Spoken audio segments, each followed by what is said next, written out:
Hello.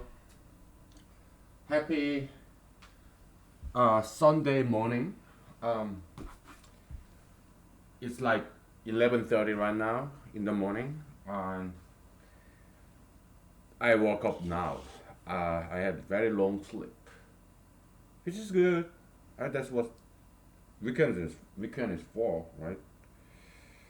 Uh, Give me 1 second. Let me see if I took a picture of this. Yeah, I did.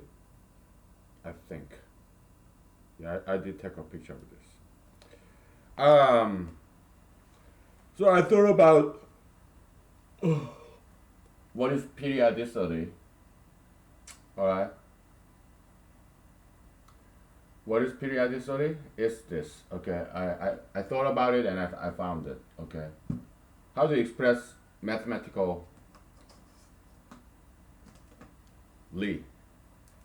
How do you express periodicity mathematically? It's this. Maybe I thought too hard. Fx is equal to f x plus p. I think I learned this long time ago, in probably back in middle school or high school. Okay, then this is equivalent of saying p is period of function f. So uh, but we want to find the minimum p. Okay, like y is equal to sine x. What's the period? Sine x. Uh, I mean, it has to be for all x. Okay, all x for all x for all x.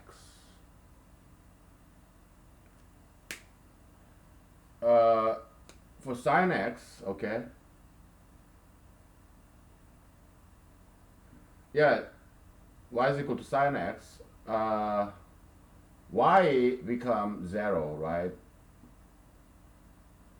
Well, y becomes 0 in every pi, right? Um, this is y is equal to sine x, okay? Okay, so and here you have what? 1. I'm sorry. You have 1, right? And you have pi, 2 pi, right? Y is equal to sine x, okay? So, yeah, I don't bother writing it, making it bigger because this is such a basic trigonometry, okay? So, advanced trigonometry would be like Fourier analysis, Joseph Fourier analysis, okay? He was to in the his contemporary of Napoleon, Joseph Fourier, and Napoleon he probably colonized Egypt, I think. So Fourier went to Egypt and he was looking at heat function, metal plate, so kind of modeling of the heat transfer or something like that. So he discovered this Fourier series, which is this. Some any function can be expressed in terms of addition of sines and cosines. Okay, which is very impressive discovery.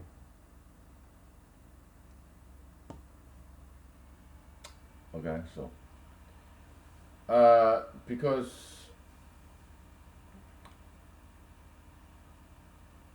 so yeah, it may be confusing to you that is pi the period or is it 2 pi the period? It has to be 2 pi because this function should be for all x. Okay. We have and we have uh,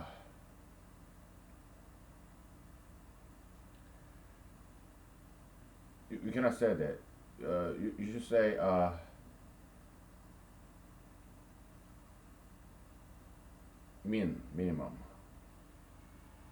minimum of pi, okay, is is the period of function f. Why? Because if fx is equal to x plus p, it means it's also equal to f x plus 2p. Why?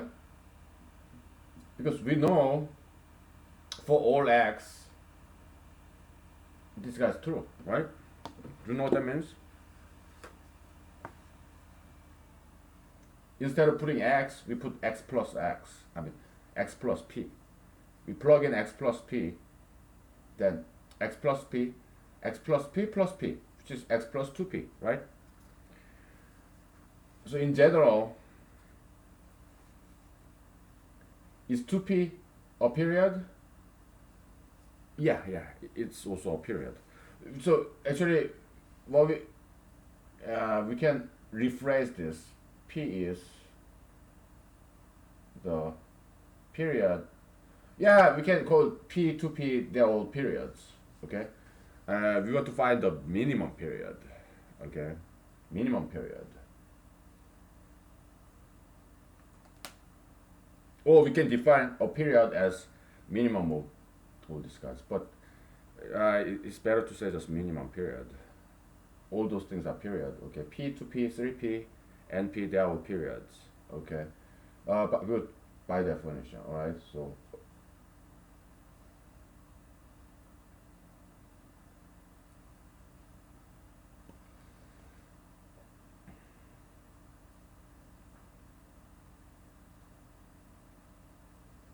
you have sine function, right?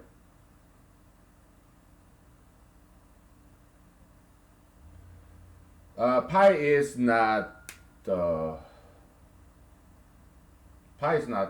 period, okay? Yeah, it for 0 when y is equal to 0, like sine 0 is equal to sine pi is equal to sine 2 pi, but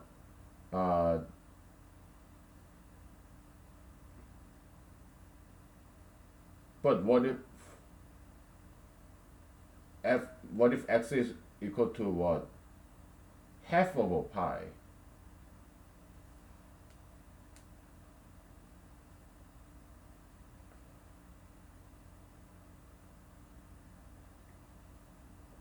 Then it has period should be 2 pi, right?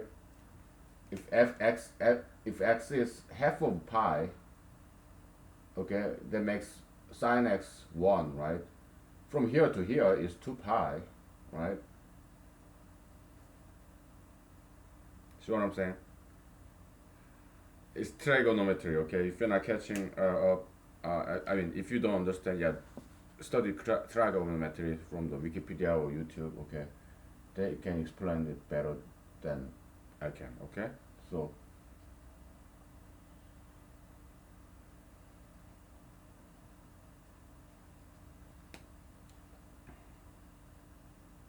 you have 4 pi,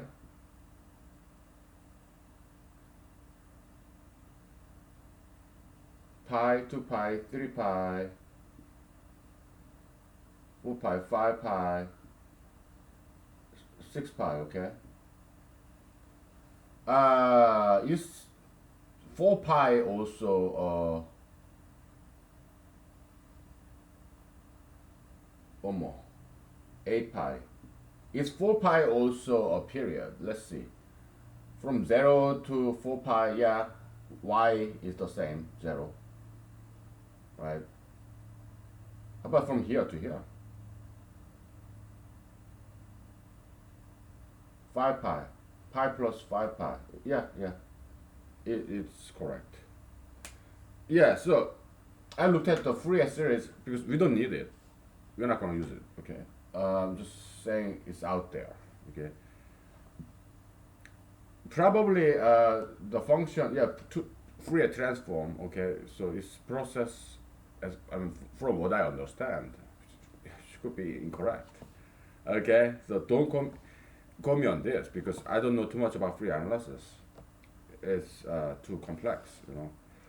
Fourier transform, the way I understand it, is to convert a regular function in terms of summation of sines and cosines. Okay, so probably is, I don't know if that function should be periodic function, but if it is periodic function, yeah, definitely it can be expressible with sums of sines and cosines. Okay, what if it's not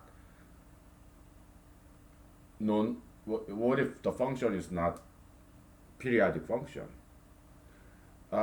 Is it, can we still express that function like y is equal to x squared? The parabola, can we still express that in terms of addition of sines and cosines? I think so, but it have to be infinite series. Probably all the Fourier transform is infinite series anyway. I think sines and sums of sines, infinite sines and cosines. It's like approximation, okay, and it's very beautiful, beautiful, beautiful. The way they diagram it. Also, there's some little animation that explain that in Wikipedia. Is very beautiful. Okay, so yeah, I highly encourage you to take a look at this Fourier analysis.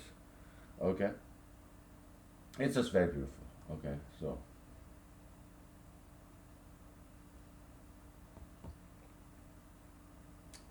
yeah, it doesn't have to be Wikipedia. Okay, anywhere, YouTube, wherever. Now,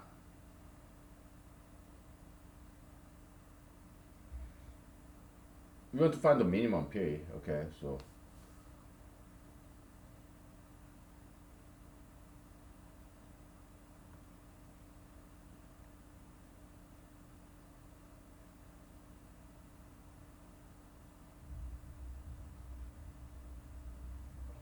how do we define minimum period?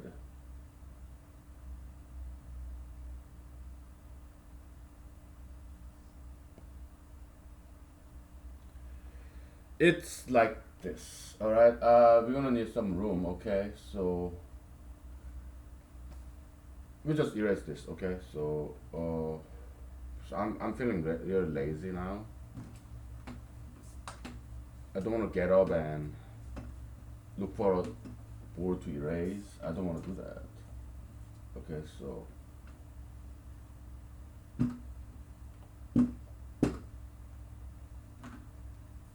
for example, y is equal to 2x. I mean,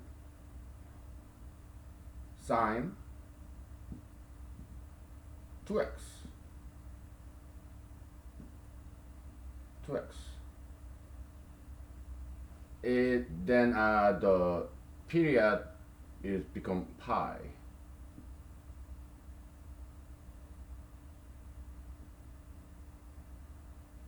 Okay. This function, the sine wave get compressed. It gets faster vibration. Like high pitched voice. That's what this is. So because you have this factor multiplied by 2 times x, so that means it used to be y is equal to sine x, right? So because now you have 2, meaning this guy should be smaller. Okay, that's why it's compressed.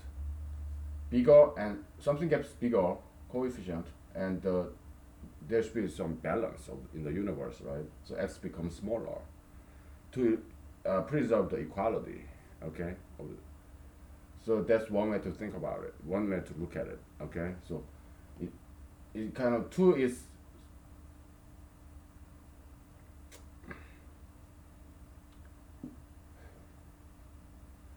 It's like this: 2 times x is equal to 2 times x divided by 2, right? It's that concept, okay? Because we have so all of a sudden coefficient x should become smaller, something smaller, like half of original x. That's why we used to have sine curve like this, when there's 2 pi right here, okay, you have to compress it. So x, then used to be 2 pi, it becomes just pi, 1/2 of that. Okay, so period in y equals sine ax is 2 pi over a. Okay, so that's something I learned in high school.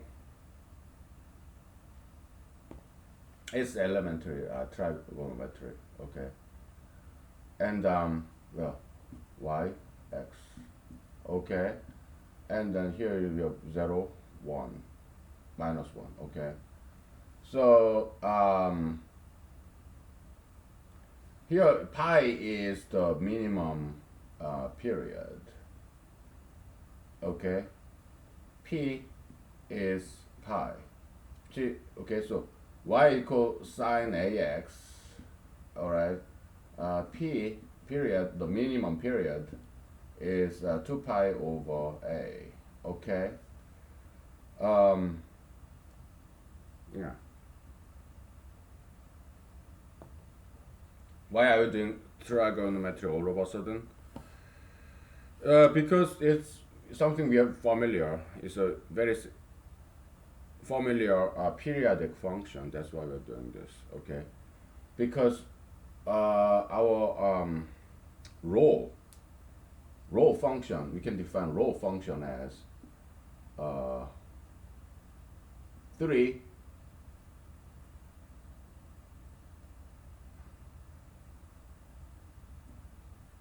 rho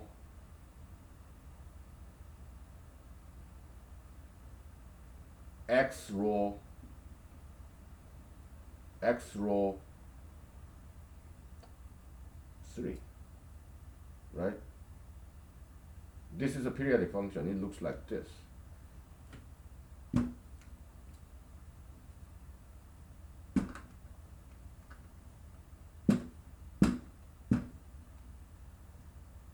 Y is x rho 3, okay?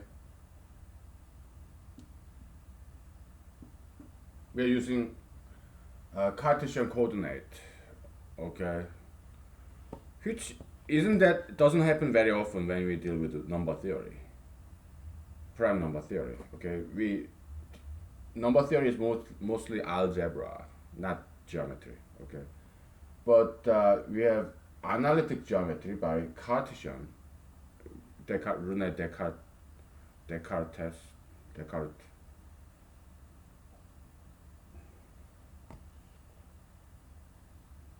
Yeah, but sometimes it's helpful. When x is 0, 0 divided by 3, what's the remainder? 0.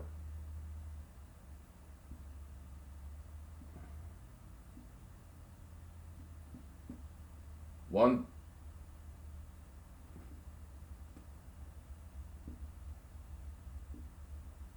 That's it, right?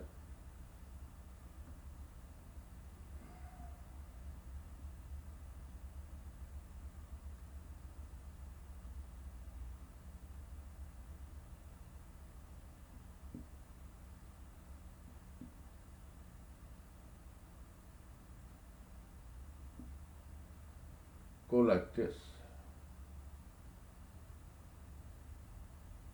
Kind of sawtooth pattern, okay? Yeah, you can express this in terms of sine and cosine summation. That's what free analysis is for. But we are not going to do it, right? Because I don't want to learn details about free analysis. It's too complex. Okay, so I'd rather not. Okay. Maybe one day. It's possible that I would like to learn that, but now I don't even want to learn it. Free analysis, because I don't need it. It will be too much work. So it looks like it will be too much work, but maybe it's not. I don't know. I don't care. Okay, I just don't want to do it. I don't want to learn free analysis now. At least not now. Okay. Yeah, we have periodic function, the rho function. Okay, that's periodic function. How about y is equal to what, 3 rho x? How about, what kind of function is this?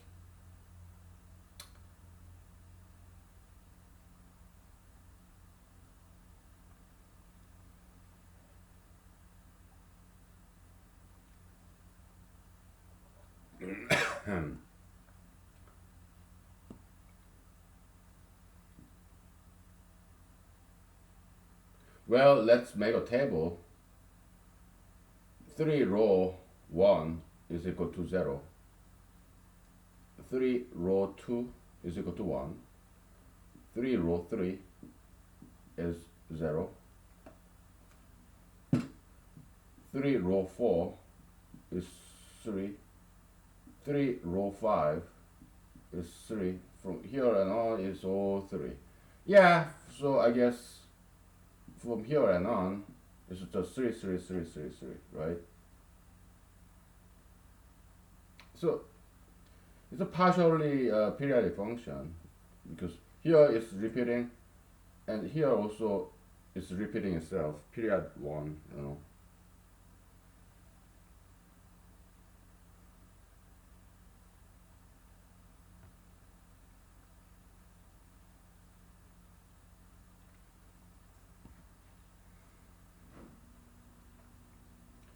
Here period is 3, right? That's because it's the length of the cycle, smallest circle. Okay, that's what period is. Yeah, that's intuitive definition, right? Or mathematically rigorous definition. I don't know. All right. Do I want to know? Not really. We'll leave it to next generation mathematicians. Okay. I mean, 3 is period, 6 is period, 9 is period. Yeah, 3 times n is also a period because it satisfies this fx, this, we can call this period function, okay? Period formula, right? So, for all a. I mean, this is a logical notation for all x, comma. If this is true, then p is the period. P is a period of fx, this function, but we want to find the minimum of that. I guess we can quickly find that.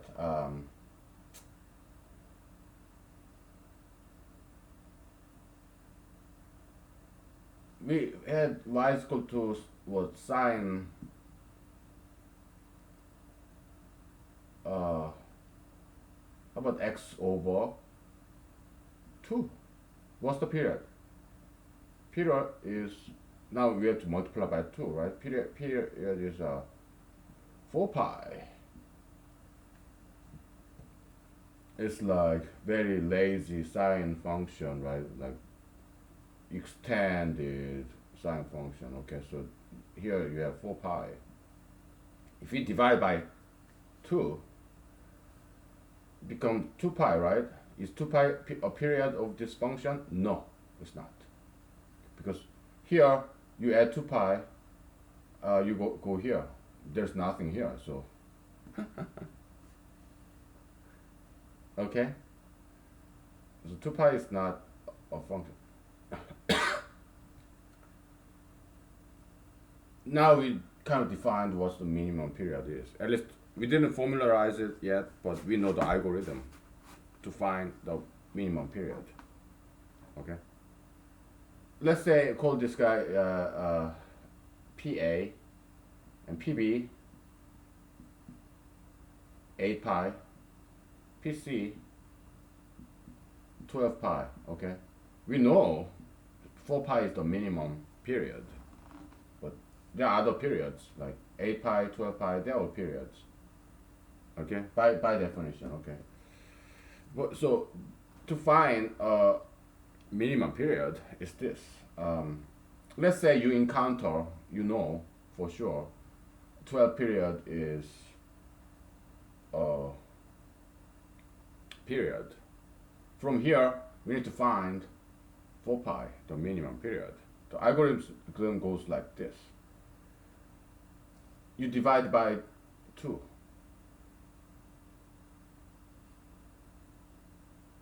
Six pi, right?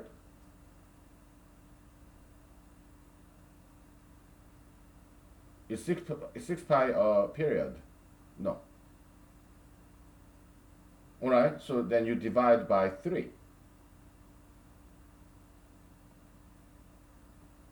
and go on and on until you cannot divide anymore.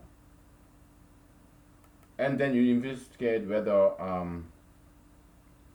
this result of this division becomes a period. Okay, so it's a finite. There is finite step.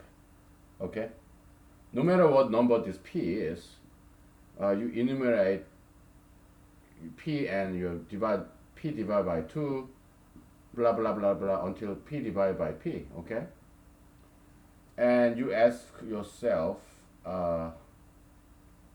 for each of these, p divided by 3.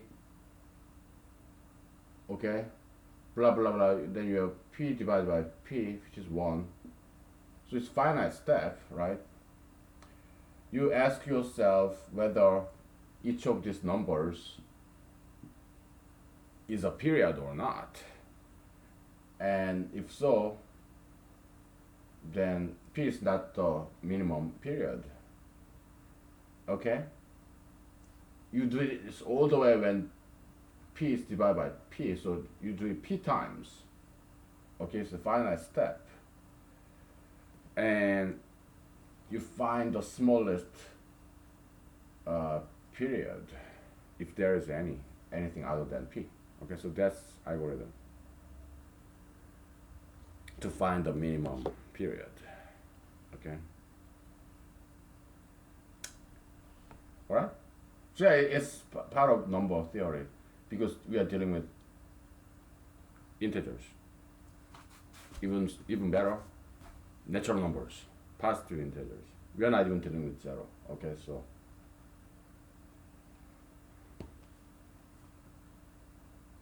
okay.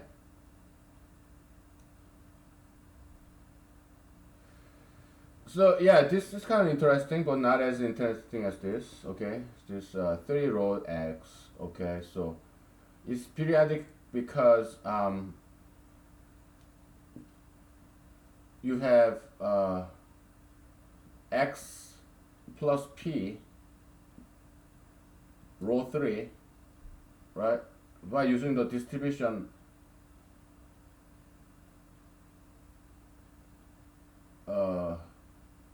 distribution rule,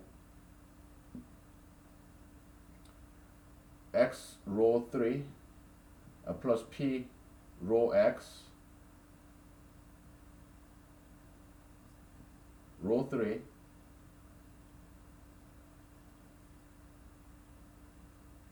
well p is 3, right? So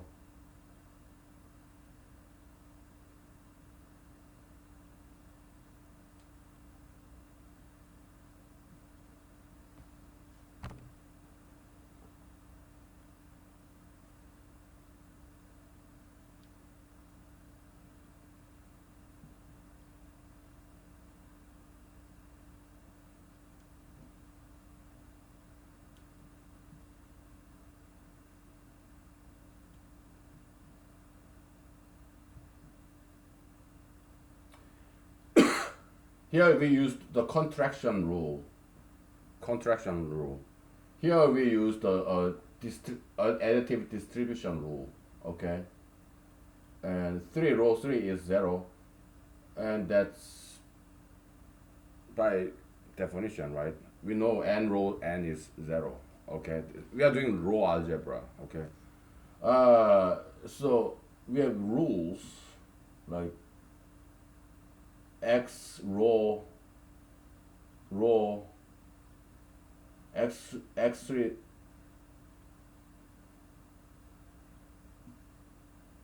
x row 3 blah blah blah blah blah row 3 is always equal to x row 3.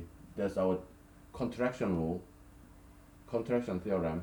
Okay, probably we proved that a while ago. I'm pretty sure we did. We are being a little bit more formalistic than before. Why? Because we learned from professional mathematicians, so we want to name a certain formula or theorem so that we can use it later on.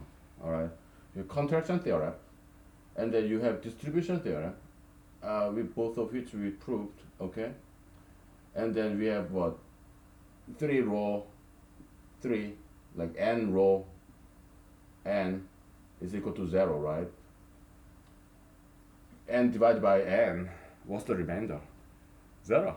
Okay, we call this annihilation rule, or I don't know,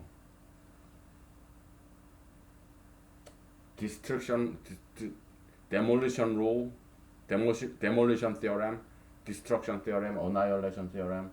Nah, this sounds too Hollywood.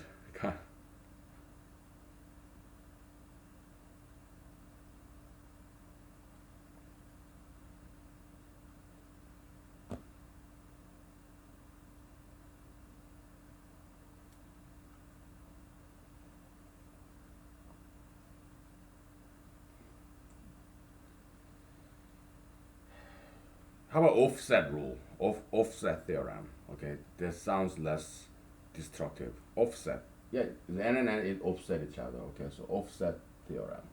Okay, so we're using this all these different 3 different theorems in row algebra. Okay, we are renaming things. We are making it better. Okay, there's this Gaussian modulo arithmetic, modular mathematic, whatever. We are not satisfied with what he did. Yeah, Mr. Gauss, Herr Gauss, he's a giant in mathematics and also in physics. But we are better than he in terms of this. Okay, we are better notation, conventional. Okay. That's why I don't want to study too much modular mathematics, because then I get absorbed by Gauss. No. I want to eat Gauss. I want to be bigger than Gauss, so I shouldn't be. Yeah, I studied modular arithmetic just a little bit. Just a little bit, just good enough so that I can create brand new mathematics based upon what he did. But I don't want to study too much of what he did, just a little bit of what he did. Because if I study too much, I become Gauss's slave. I don't want to be a slave of Gauss. You know what I'm saying? If I study too much Gauss, all I can do is teaching what Gauss created. So I'm serving Gaussism. Because if a human being have made a lot of achievement, he becomes an ideology, which can be eternal. Gauss become Gaussism. People study Gauss, his work. So Gauss, as a human being, became an ideology. And this ideology lives forever. Gaussism. Okay? That's like promotion from human being level to next level ideology. You remember 7 tiers, 7 hierarchy in the humanology? God, angel, ideology, human, animal, plant, object. Okay, so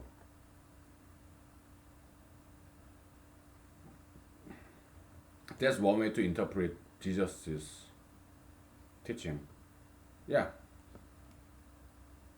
Believe in Jesus, then you'll get eternal life. Okay, that one way to interpret that is you believe in Jesus and you will make a huge achievement that's gonna outlive you. People will remember you, your name, your face, because you have made achievement like Gauss did, or Euler did, or Einstein, okay? Eternal life of your ideology, your life achievement, okay? There's one way to interpret Bible, okay? So what you just said, eternal life, okay? One way to look at it. Now, we'll take a break, okay? So, and then we keep doing this, okay?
All right.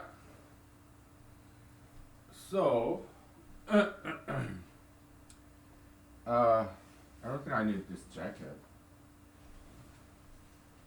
Um, we're making a lot of progress. Okay, so we have some algorithm to find the minimum period, because if a number is a period, its multiple is also a period.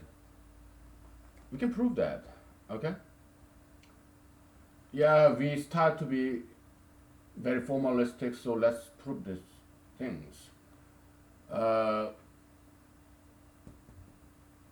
uh, uh,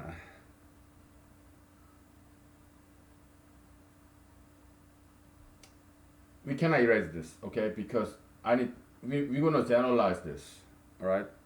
Because we're gonna prove this row function. What? We're gonna generalize this row function as x row d, and we're gonna formally prove that d is the period of that row function, which is not difficult at all. Just we already proved 3 is the function of period of the x row 3, right? It's row function base 3 or divisor 3, okay? uh, you just put D instead of 3, okay? D, D, D, D, D, D, D, D, okay? That's the proof that D divisor X row D is the period, the minimum period of X row D. Why is it minimum period? That's something we have to prove because, but at least we know D is one of the periods of this periodic function.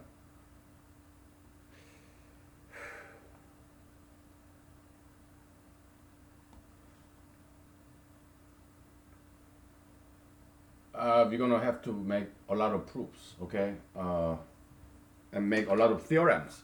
It's like for mathematicians, a theorem is a product, discovery. Theorem is also a formula. So that's what mathematicians produce as a producer, as a seller. So when they write a journal article, they are selling their products that they produced, the theorems, mathematical formulas that they discovered and proved. If they didn't prove it, they couldn't prove it, or they're just too lazy to prove it, it's a conjecture. And it can be proven or disproven by other mathematicians.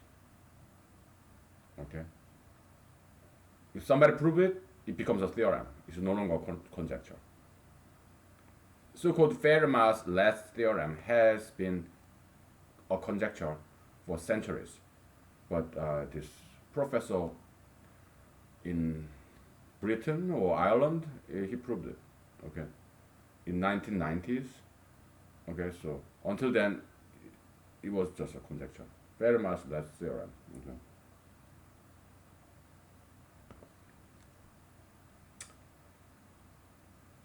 So yeah, we just learn. We want to learn from other professional mathematicians because I'm just amateur. Okay. So yeah, let's start proving things and calling them theorem, giving it some name, and then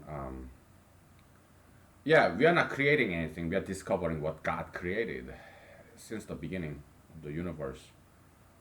This mathematical truth is already there. It's just we just discover it.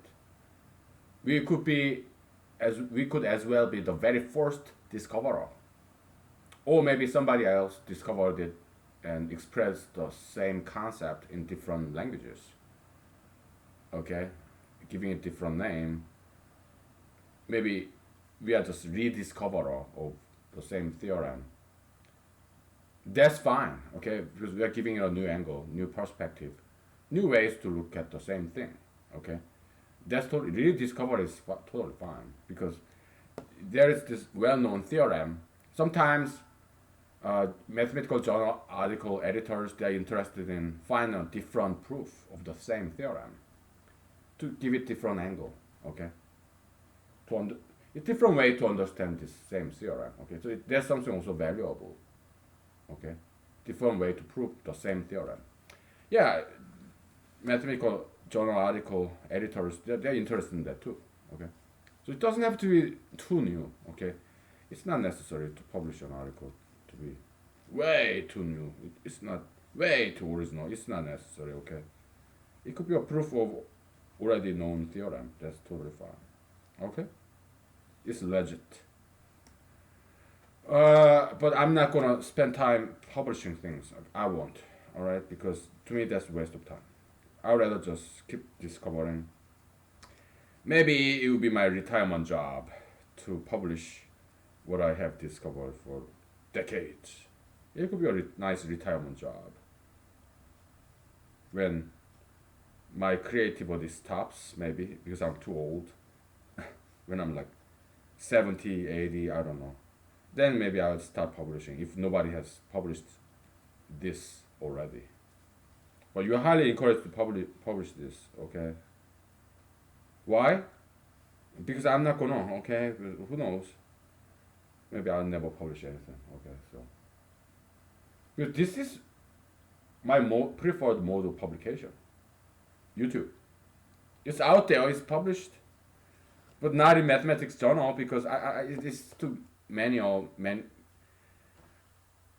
low level job. Okay, so I want you to do it because you're kind of like my student. All right, so if you don't want to do it, that's fine too. Okay, I'm like, yeah, whatever. I already shared this with the world by recording this and then uploading it to YouTube.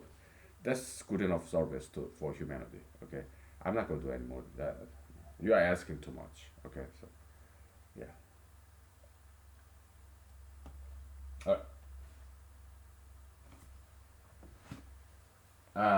Let's find some word to erase.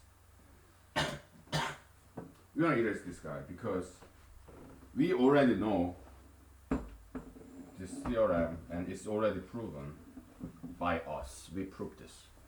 Yeah, the distribution theorem. Additive distribution theorem. We already proved this, okay? So we can erase this. Yeah, I know, it's pretty, beautiful, right? But it's useless, okay? So we're gonna kill it, erase it, okay? Yeah, kill it, that's kind of violent word, so we'll just erase it. How about that? Nicely and gently. But what's the difference?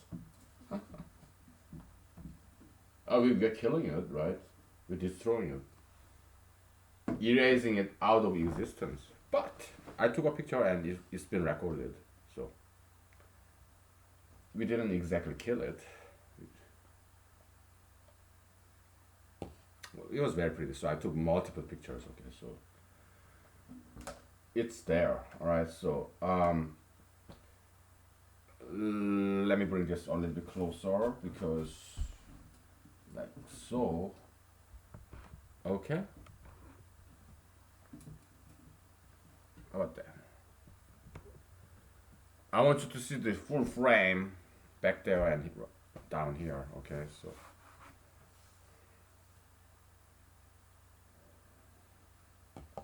okay, how is this brown is this brown is way too light. It needs to go to the trash can. Of course, always miss that, but yeah, I don't play basketball. Okay, so I have once or twice when I was in high school, but didn't like it, didn't care for it, so I didn't. I don't play ball-based games. Yeah, do I play pool? Yes, rarely. No, I don't really play pools. Okay. I love playing ping pong though. Ping pong, table tennis. That's something I like. I love watching in the Olympic Games. I love watching what judo, taekwondo, ping pong. Because I'm Asian, all right. I grew up in Asia. Okay, so ethnically I'm 100% Korean Asian. By nationality, I'm American citizen, and by birth, and I'm not just an Asian, but I grew up in as a child in Asia. Okay, so I love kimchi, I love black noodle, jajangmyeon. Okay, I love kimchi. I love martial arts. I love table tennis, ping pong. I love watching them, and yeah, I love martial art. Yeah, UFC, mixed martial art. I love watching them, and also I love doing it, but solo by myself. I don't want to go to sparring and no, I rather not. Okay, when I was young, yeah, I loved that doing that, and I did that in taekwondo school when I was a child, but as an adult, no. And when I was in the army in my early 30s, yeah, I loved doing that, you know, as part of our PT routine. Yeah, I was in the army. We learned some of those jujitsu kind of stuff. I love doing that back then. Okay, nowadays, nah, not really. Why? I just do martial art by myself. Okay, so yeah. Okay. Yeah, they call it combative training. Yeah, it's like jujitsu, ground fighting. Okay, it's fun. Okay, jujitsu. Yeah, it's not, no. There's no punching or kicking. It's just jujitsu. It's like wrestling, kind of. Okay, so I mean, Western martial art is fantastic. You have boxing, you have fencing, you have wrestling, right? Those are fantastic martial arts. Yeah, they're very good martial arts, Western martial arts. Yeah, boxing. In Eastern martial arts, you have kickboxing, like in like Muay Thai, Thailand. Oh, those are powerful martial arts. Muay Thai, like they use elbow, knee, grab somebody and knee. It's some Muay Thai is a very powerful martial art. Yeah, and that's Asia, right? Yeah. Then there's Thailand, and in China you have Kung Fu, you have animal form Kung Fu, and you have Tai Chi, which doesn't have as long a history as Kung Fu, animal based. Kung Fu is related to Buddhism. Shaolin Kung Fu, Shaolin Temple is Buddhist. Buddhism came from India to China, right? And then Korea and then Japan, Buddhism.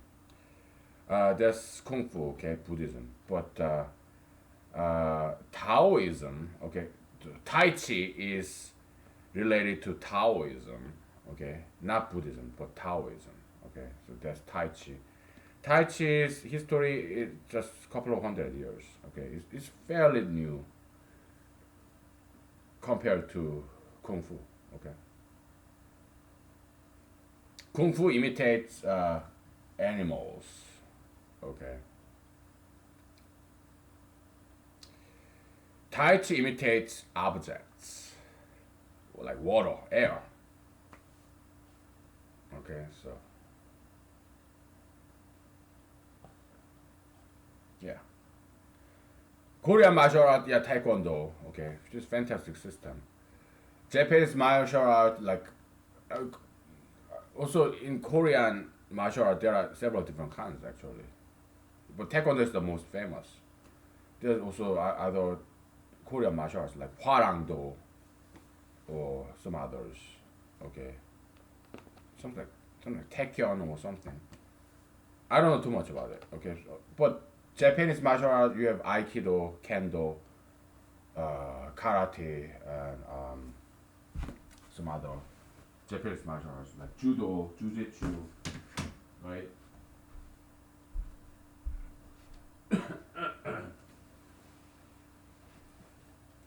We'll take a break shortly. We're just taking a break from mathematics, right? Because it's kind of boring. Yeah, we're taking a break from mathematics. We're talking about martial arts. I don't know too much martial art, okay? I am a amateur martial artist. I'm just a hobbyist. Aficionado, okay?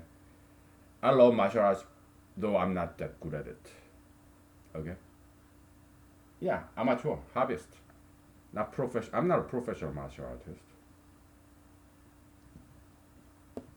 But I know martial arts enough to teach people who do not know any martial art at all.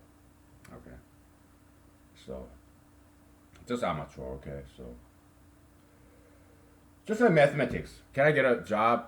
I mean, probably nobody will hire me because I'm very discriminatory. I don't advocate for gay marriage, so I will probably never get a job as a teacher or professor because I'm not exactly discriminatory because I told you everybody's welcome here because we want to heal you, exorcise you, make you a better person. If you're gay, or if you are ultra interracialist, if you are whatever, okay?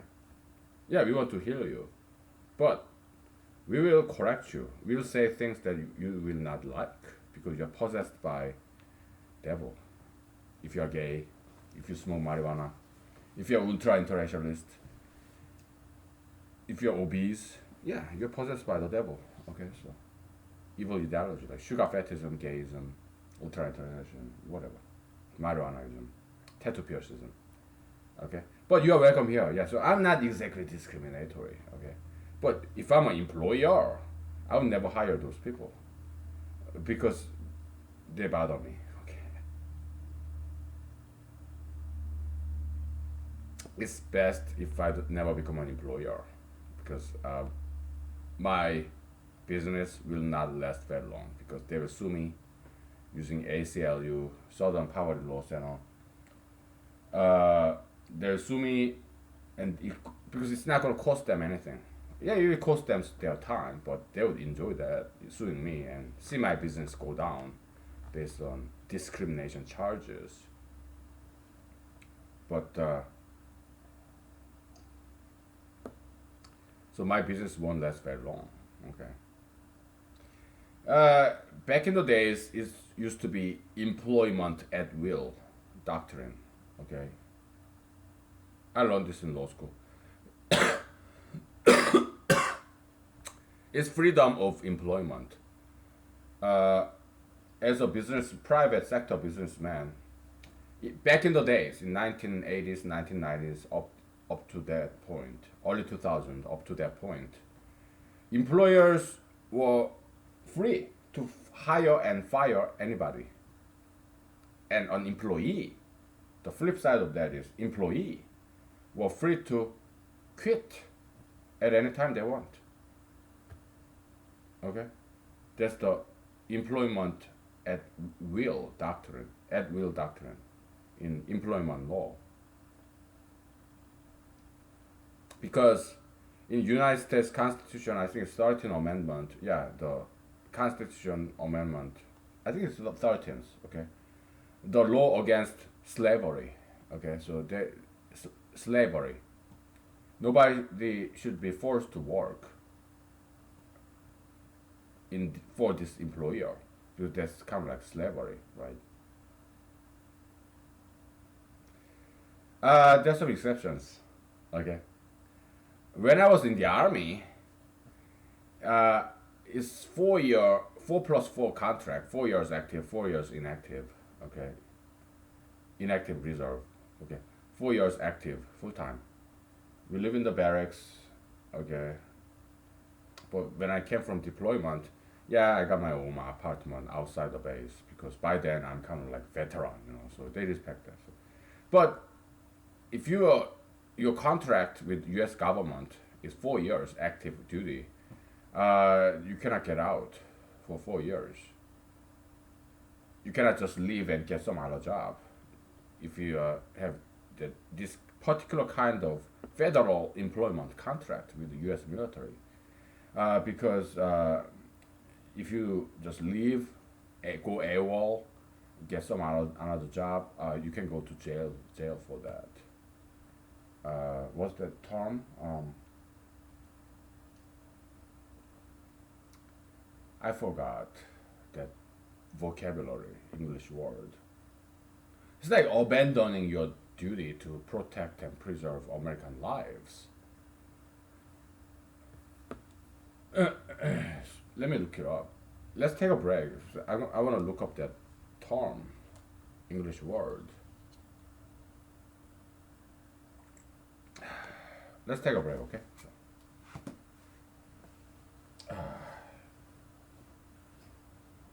Something like D. It starts with D E. It's not deformant.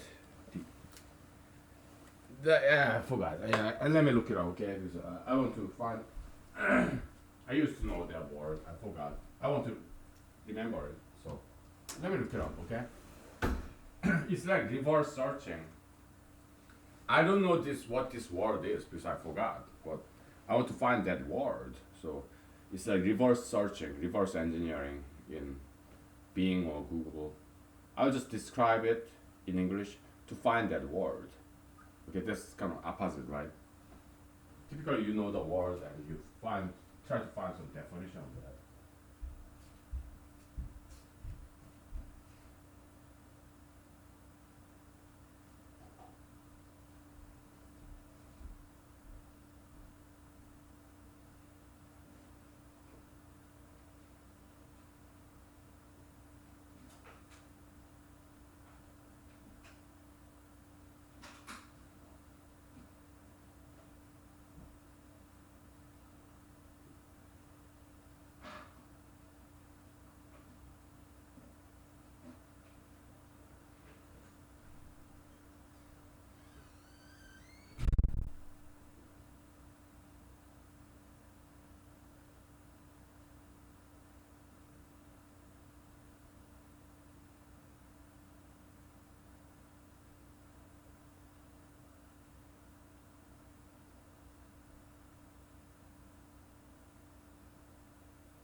Okay. Oh, we are back.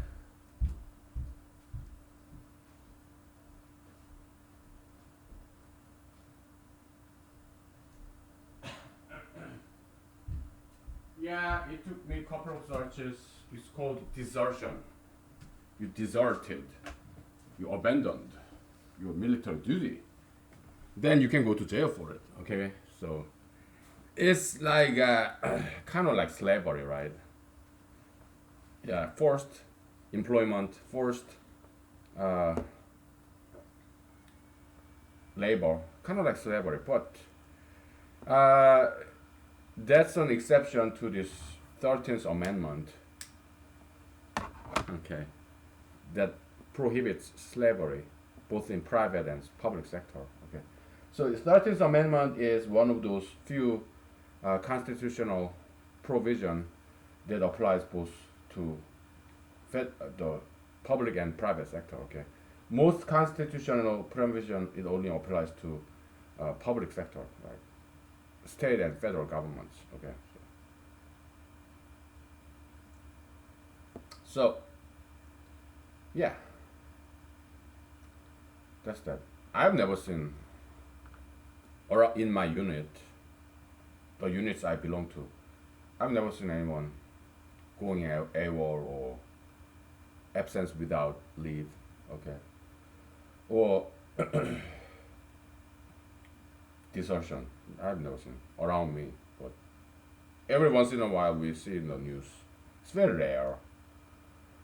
Because army, I cannot speak for other branches, but pretty much it's the same. Army is like big family. We are very close to each other. We are very like brothers and sisters, uncles and aunts. If you ever, if you are you a veteran or are you still in the active duty? Yeah, thank you for your service. And yeah, it's big family. Okay, so we kind of feel at home. So we get what stationed in different bases, and we have this long drive because I was stationed in Texas. I enlisted in California, San Jose, California. Okay, so after the and we went to basic training AIT in Georgia, Fort Benning, Fort Gordon. Okay, basic in AIT, and after that I came back to California because my army recruiters in San Jose they were kind enough to take care of my car. They started it was Corsica, Chevy Corsica, probably older than you. 1996, I think. Old this Chevy Corsica red, and it was featured in my movie. Okay, so, because that's the car that I had when I was in California. Yeah, I made movie with that car. Okay, it's in my movie. It shows in my movie. Okay, briefly. I don't have it anymore because I now I have SUV. Okay, so when I was in the basic training for 3 months, 2 months, 3 months, something like that, they took care of my car. Okay, so I came back from basic training and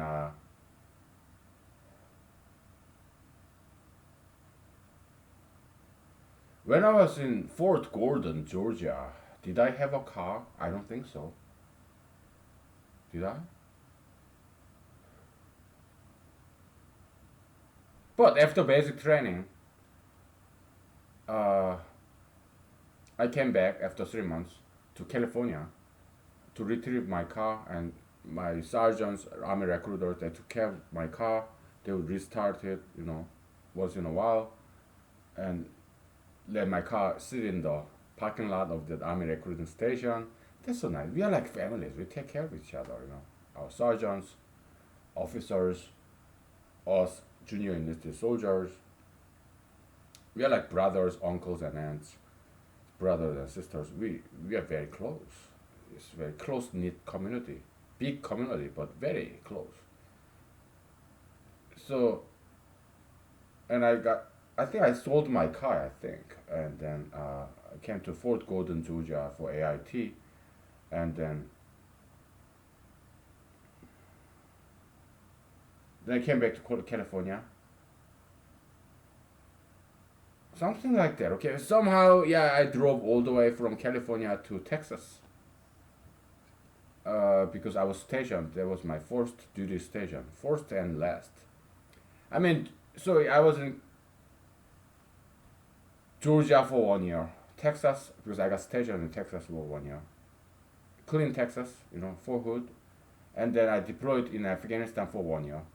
Then we came back to Texas for 1 year. Okay, so I was in Texas for another year.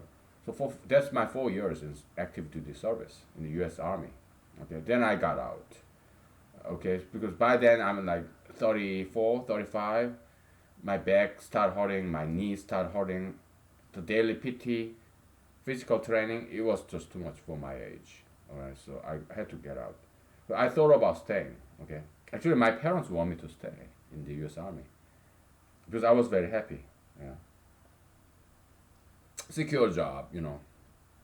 But I decided to get out and go to law school. My parents, they did not like the fact that I joined the U.S. Army. Okay, because they thought it's a waste of talent. But once I joined, and they saw me being very happy with in the U.S. Army, so they wanted me to stay and retire in the U.S. Army.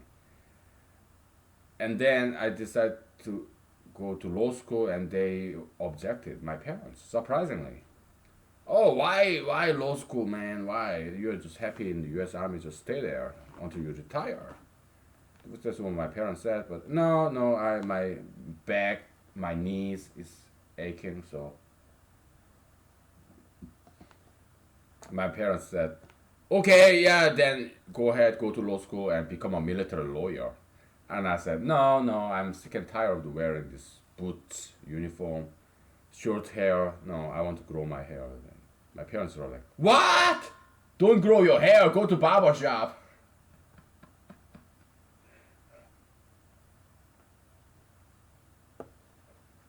I love my parents. They're funny. Very. My mom. Let me tell you about my mom. She's beautiful. She's a very beautiful lady. Very attractive lady. And also she's very smart. And she's very humorous. Great sense of humor. Some women in the world have that. My mom is one of them. Okay. Very beautiful. Very attractive. At the same time, she has this amazing social skill. She's very good with people. She is very, very, very good with the social skill, and also have very excellent sense of humor, and she's extremely intelligent and smart. So my dad would joke, this all these girls with big breasts, not plastic surgery, big natural boobs, they tend to be stupid. But you, my wife, you have big natural boobs, and at the same time you're very smart. So yeah, kudos to you. My dad said that in front of me when I was listening to it, and my mom was like, "Don't say that before children. What are they learning from you?" My parents, okay, that's something. Okay, I love my parents. I admire them. They're not perfect. My mom, my dad, they're not perfect human beings, but I love them. They're cool.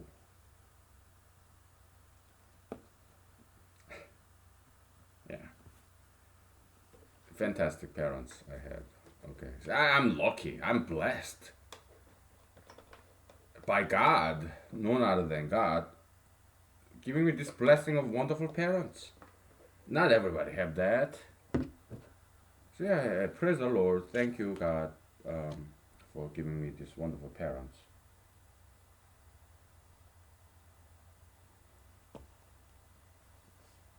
Okay, let's get back to mathematics. Oh, my neck. Back of my neck. maybe a little more. You know, I did apply for disability, okay, when I was getting out of the U.S. Army, and they rejected my application, and I didn't go any further than that. Some army veterans or military veterans, they hire lawyers or whatever to get the disability paycheck, but I didn't because yeah, because people recommended me because my neck, my back, my knee uh, is, is still hurting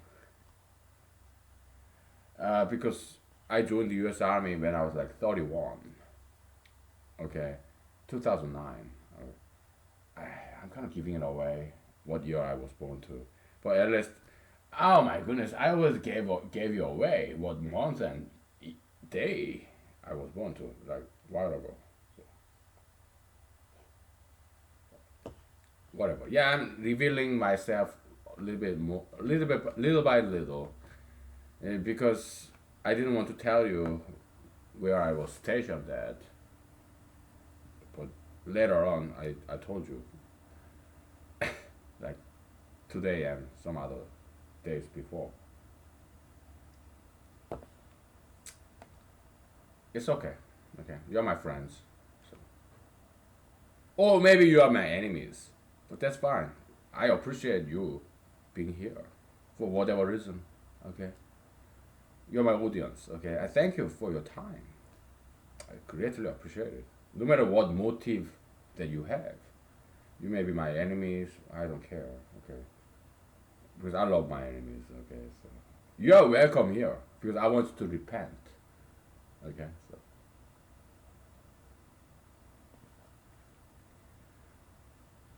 So yeah, the thing about this disability paycheck is that it limits you.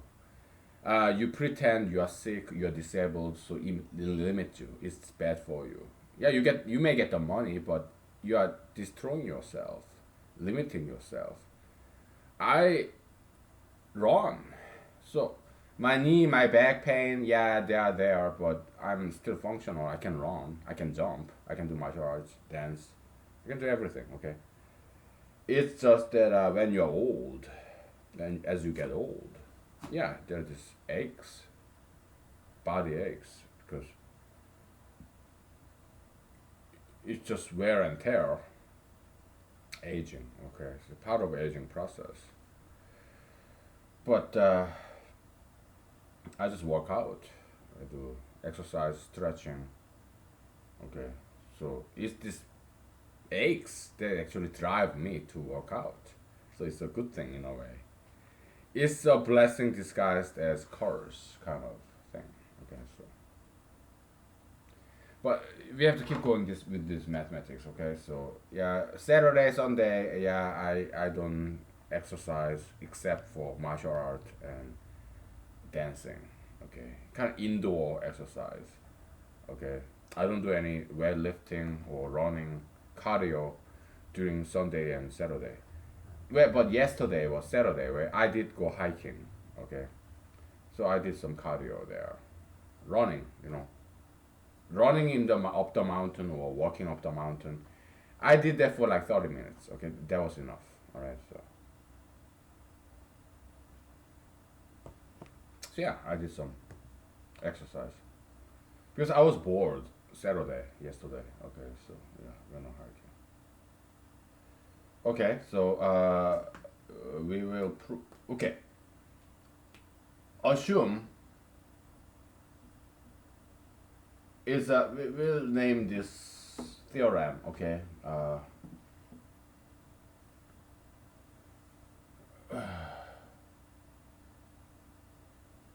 We call it multiple period theorem. Multiple or period multiple theorem. Okay, how about that?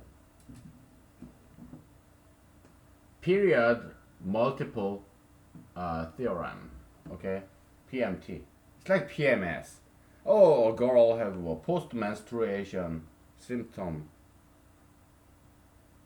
something like that, right? PMS, post-menstruation, whatever.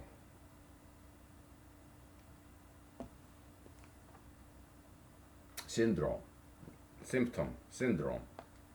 Okay, symptom, syndrome. Probably they are related. I mean, in terms of this lexicon, this etiology, not etiology, is word origin. Okay, etiology is like pathology, origin of this disease, cause of this disease. That's etiology, I think.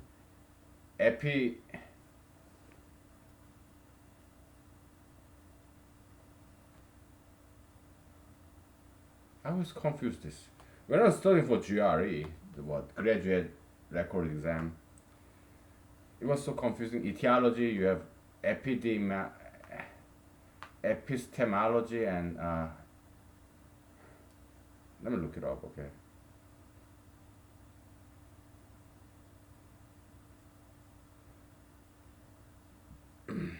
Word origin.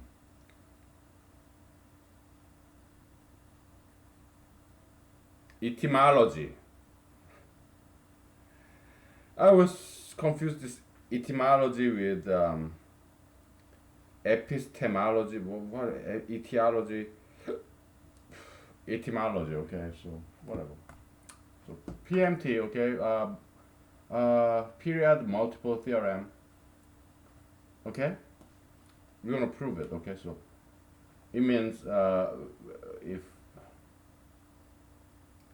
fx is equal to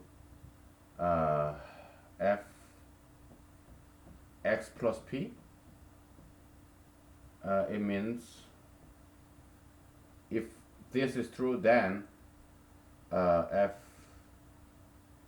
x is equal to f x plus np when n belongs to n, okay, including 0. N is a natural number, including 0. So meaning this n is a non-negative integer, okay, 0 plus, okay, so it includes 0, okay, so non-negative integer, okay, so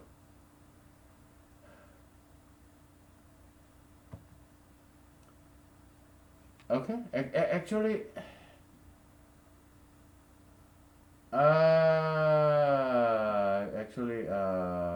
this should be. This can be I actually. This can be I. I. This can be I. Okay, when I belong to integers. Okay, set of integers.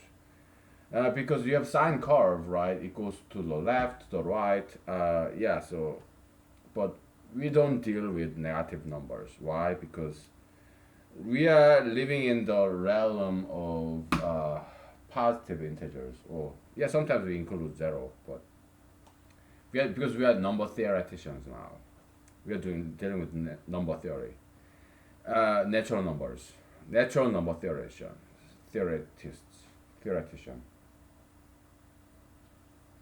We don't bother dealing with negative numbers. Our next generation, yeah, our kids, grandkids, yeah, go ahead, generalize to negative numbers. But for now, kind of reflective, we don't have to do. It's redundant.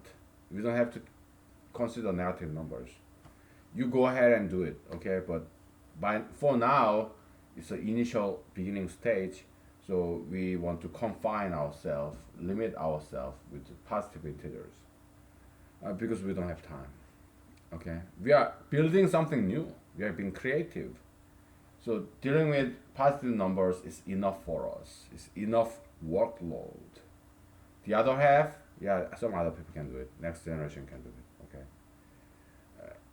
Because creating something new, discovering something new, that's enough work. But you, next generation, learning what we have discovered here, Yeah, it's not easy. Okay, I know. Yeah, learning something that somebody else created. So there's God, and then there's us discovering what God created, and there's next generation who's learning what discovered, which is what God created. Okay, so God, us, and next generation. He created something. We discover something that God created long time ago, and you, next generation, they are learning from us what we discovered. Okay, it's like gold miner discovered this gold that God created, and he sell it to somebody else, and they purchase this gold that I discovered, kind of, and it get resold, because gold and diamond they last forever, right? Gold it never rot. Like you have steel, iron, copper, aluminum. Yeah, they oxidize, right? Gold does not oxidize. Silver, yeah, and sometimes they get oxidized. They get rusty sometimes, but gold never get rusty. Okay, that's why it's such a precious metal. Like diamond, yeah, it lasts forever, very strong, you know. But it's made with carbon. The same carbon that you eat. Breathe in, breathe out, carbon dioxide, carbs, carbohydrates. Yeah, diamond is made with that. Common element, right? It's a structure, three-dimensional structure that makes diamond a diamond. Okay, but it's made based on carbon.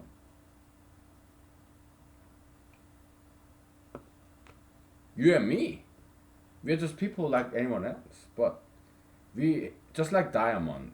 The way diamond gets made under the ground is compression and heat.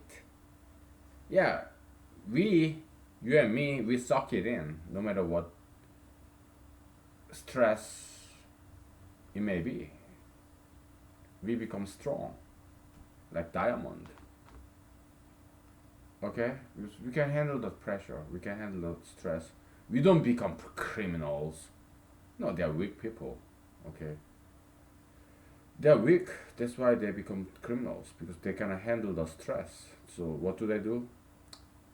When they get negative copium, stress, pain, they spit it out to other people by killing them or beating them up, assault, murder, rape. They are very weak individuals, criminals.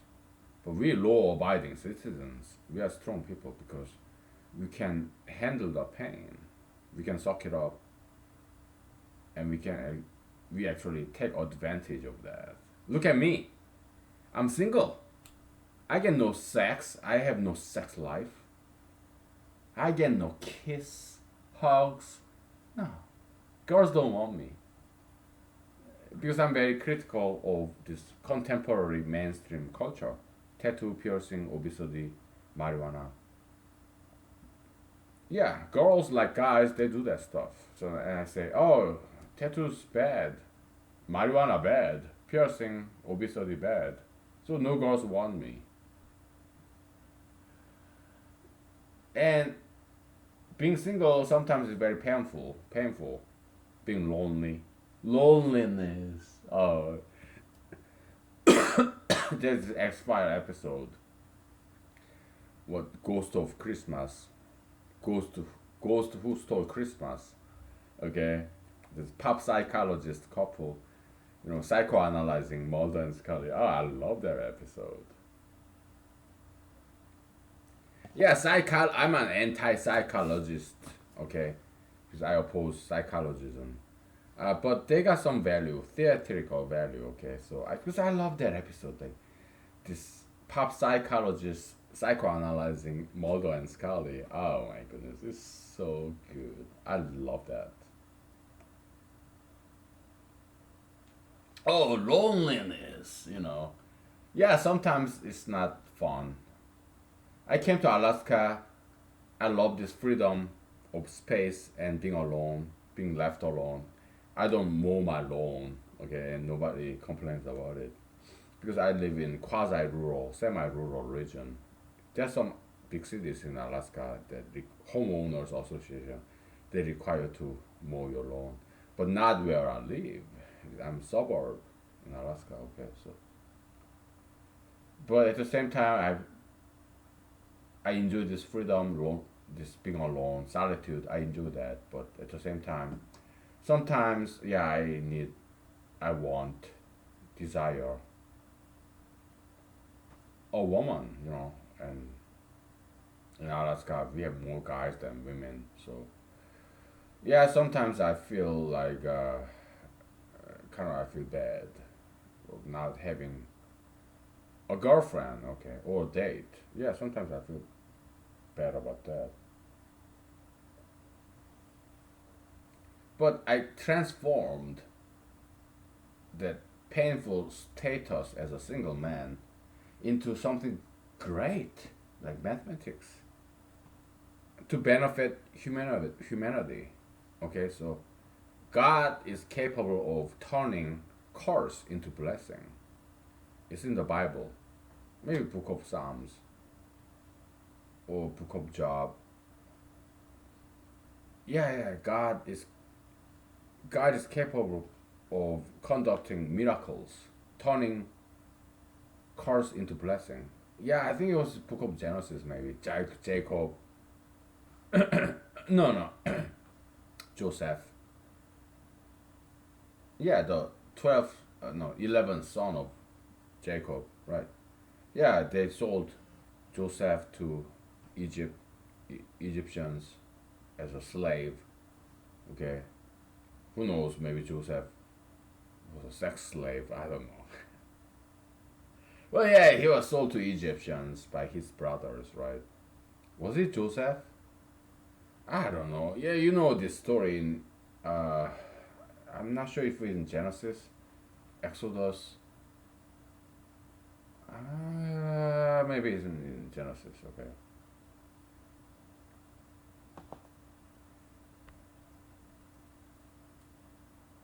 Yeah, he said to his brothers, "Yeah, you sold me to Egyptians, but God blessed curse. God converted, changed, turned curse into blessing. Now that I'm the secretary of the state in Egypt, yeah, I can give you some free government money. Okay, you, my parents, my brothers and sisters. Yeah, you can live in Egypt because I'm secretary of the state. Okay, I'm Joseph that you sold to Egyptians.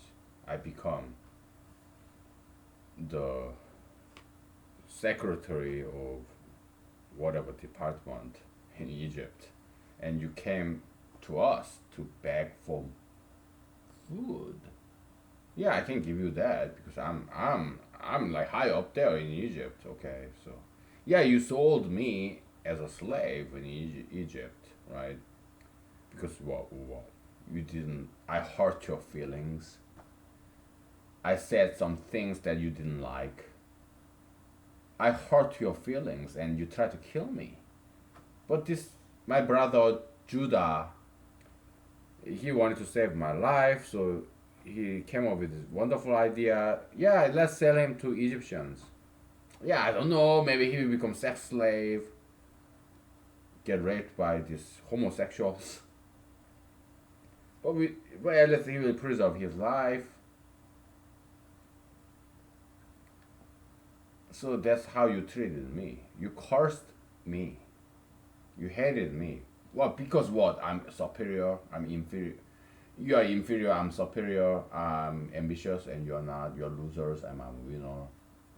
And so you sold me to Egyptians as to become some kind of slave.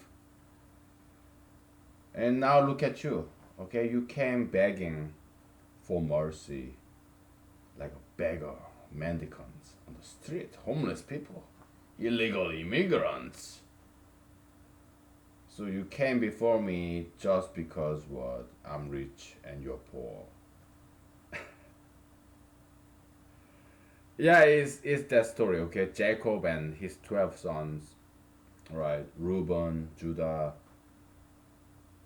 Joseph, whatever, okay? So we'll take a break, okay? So it's Sunday. I mean, kind of, it's befitting to talk about Bible, okay? So Sunday, God's day. The Jehovah's, yeah, very Jewish people, okay? Middle Eastern, kind of, yeah, whatever. Bible, Jesus, Abraham, Isaac, Adam.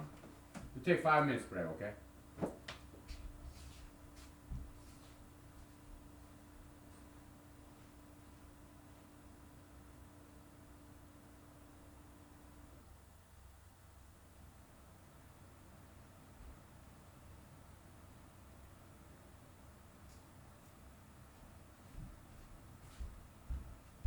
Where's my cell phone? We'll be back in 5.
Yeah, we're almost back. Let me wash my face.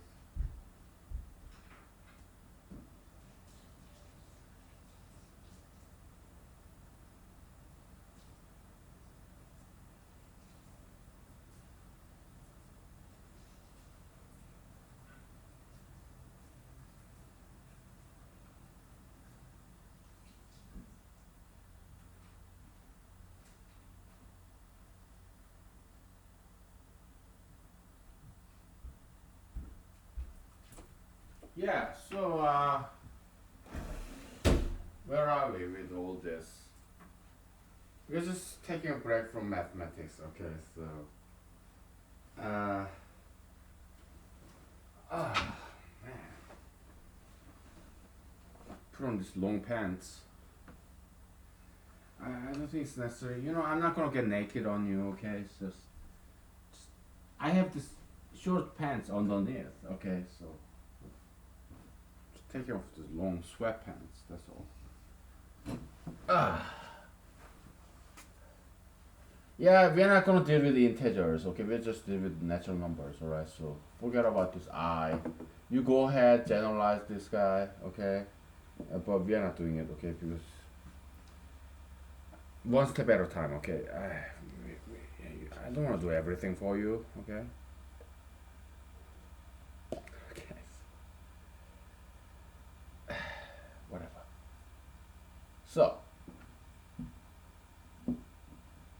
we gotta prove this. What? Period multiple theorem, okay? So how do you prove this?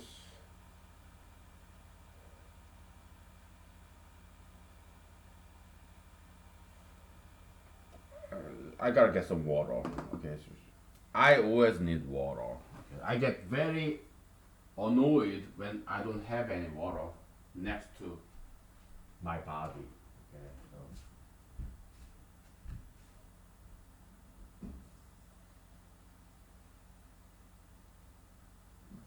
I get very annoyed when I don't have water right next to me. I always carry a bottle of water. Always, always. And let me switch out some drinks, okay? Because it's kind of getting old. I want some cranberry and blueberry too. This blueberry is from last year. Alaskan wild blueberry. Yeah, we have blueberries. Not in my backyard though. But if I go hiking in the mountain, yeah, we got some blueberries. We have many different kinds of blueberries, like crowberries, service berries. Yeah, I studied those things. Okay, so yeah, I know what they are. Boy.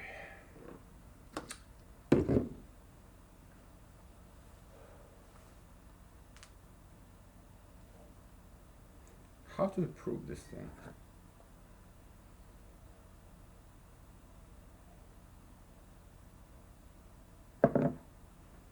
Probably the best way to prove this is through mathematical induction. Okay. Uh, okay. We'll do mathematical induction. Okay. So. Okay. Period multiple theorem. Okay. So if fx is equal to fx plus p, then fx is equal to fx plus np. Okay, when n is like 0, 1, 2, 3, blah blah blah. Okay, so it includes 0. Oh, perfect. So okay, proof. All right, mathematical induction. Okay, proof. Okay. The first case is when n is 0. Okay, so uh,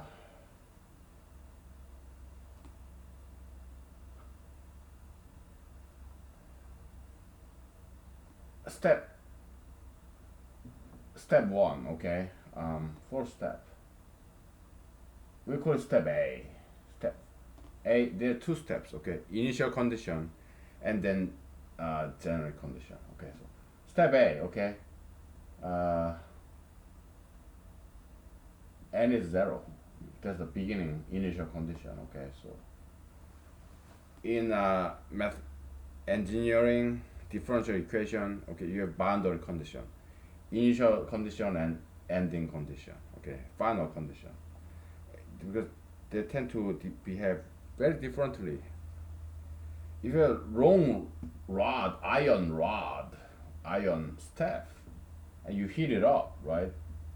Yeah, they expand, but at the either end, beginning and ending end, they behave differently because they are not surrounded by metals. they're surrounded by, you have long rod, right? Yeah, in any middle points, left and right of this guy is iron rod, neighboring iron rod. But at the left hand, you are adjacent to iron molecule on the right, but on your left, you have this air, which is not iron. On the rightmost ion, on your left, you have iron molecule, iron atom, but on your right, you have air, like carbon dioxide, nitrogen, oxygen, whatever. Okay, so that's why initial condition, final condition, they behave differently. Okay, so that's the boundary problem in engineering. To model this natural phenomena in a mathematical fashion, differential equation. Okay. Yeah, Fourier. Yeah, he was trying to find partial differential equation for this heating of some metal plate. Okay, that's what I read. Or whatever. Okay? So initial condition when n is equal to 0. Okay, so it was so easy. We want to prove this guy. Okay, so fx is equal to f x plus 0 times p, because n is 0, right, which is equal to fx. Okay, so all right, so this formula is true when in the initial condition when n is 0. Step B, okay, assume, it's a logical induction, mathematical induction. Okay, assume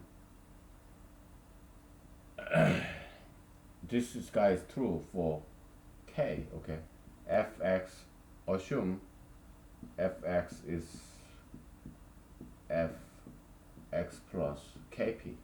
Okay, then we need to prove that whether this is true for n is equal to k plus 1. Okay, so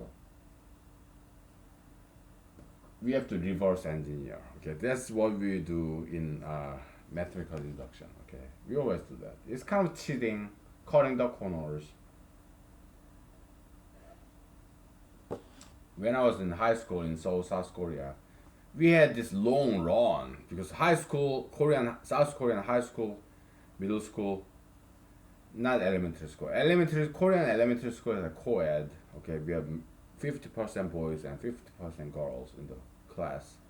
But when I was in 1980s, 1990s in Seoul, South Korea, middle school, Korean middle school, public school, Korean high school, it's like either all male or all girls. It's a gender separation because they want you to be focused on studying. Just like in the US Army, when you go to old school like Fort Benning, Georgia, as opposed to Fort Jackson. Fort Jackson, from what I heard, is a co-ed in basic training, basic combat training, the BCT. Okay. Fort Jackson, is it like North Carolina or South Carolina? I don't know. But Fort Benning, Georgia is all guys. There's no females there. It's all guys. Okay. I don't think there is any basic US Army training site where they're all girls. Yeah, there's some co-ed because not many girls go to US Army, okay? They never go to US Air Force, Coastal Guards, okay? You get to see more females there, but in the US Army, you don't get to see many females. It's mostly males, okay? Some co-ed basic training spots, but when I went to basic training for Benning, Georgia, it's all guys, okay? In the US Army, yeah, I've seen some beautiful girls, okay, yeah, of all races. Yeah, they're cool. Female soldiers, they're fantastic. Okay, they're cool. Okay,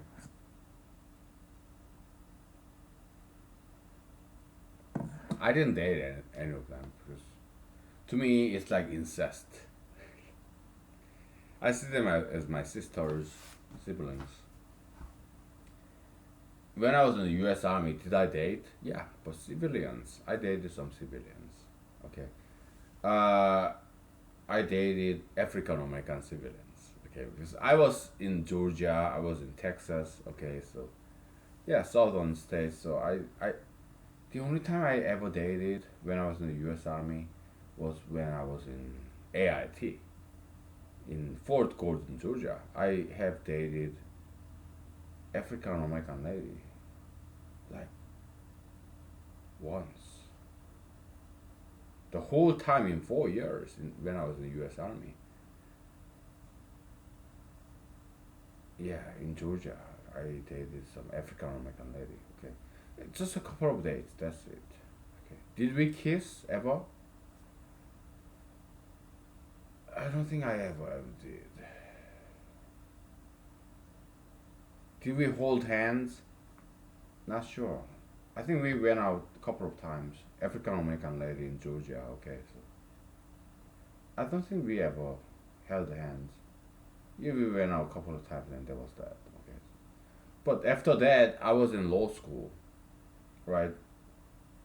Somewhere in the Midwest. I'm not gonna tell you where. Okay, so I did date African American lady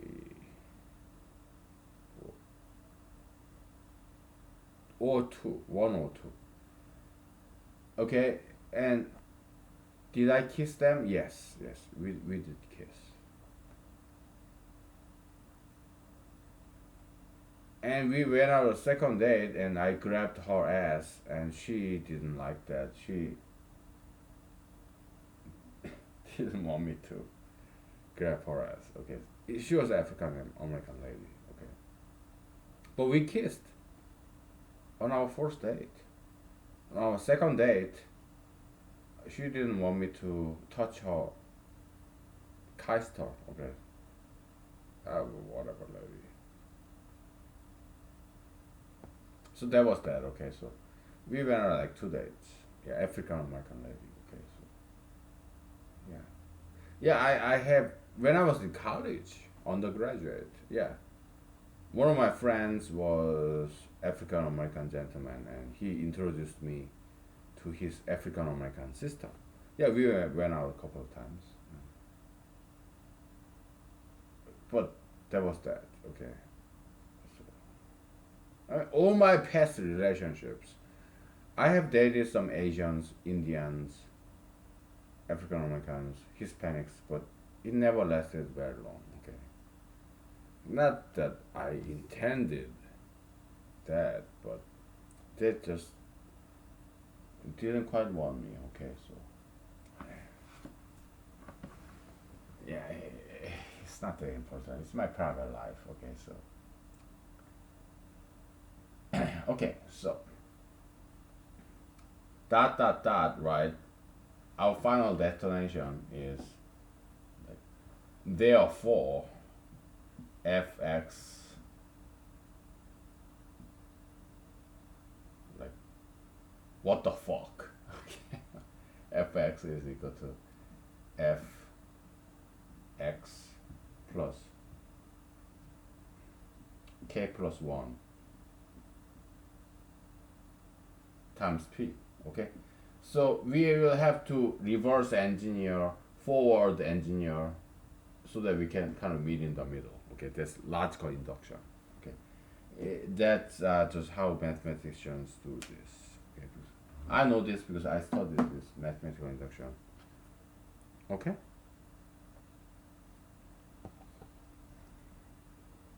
so how do you go from here to there, or from there to here? Yeah, it's go back and forth, reverse engineering, forward engineering. Okay, so that's what we typically do as mathematicians in logical induction. Okay, so we take a break soon. Okay, so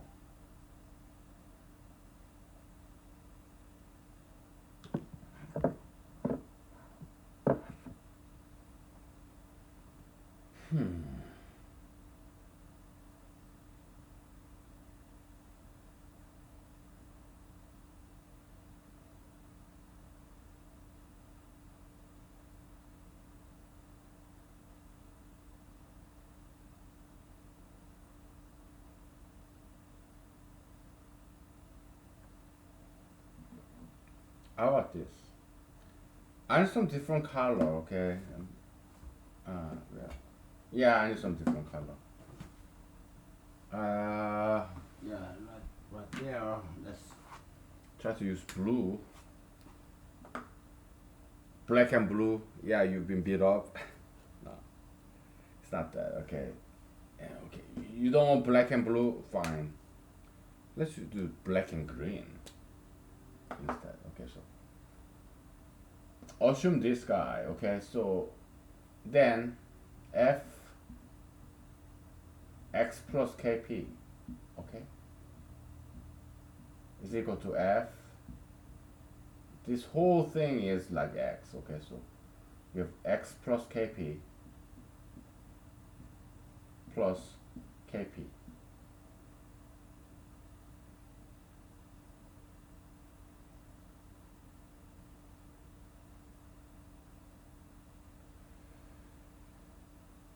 Okay, is it?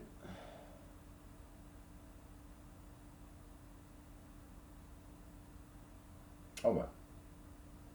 Which is equal to f x plus 2kp.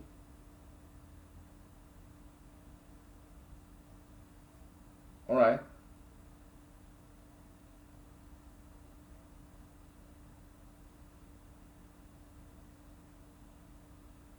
let's do it again. Fx plus 2kp. Okay.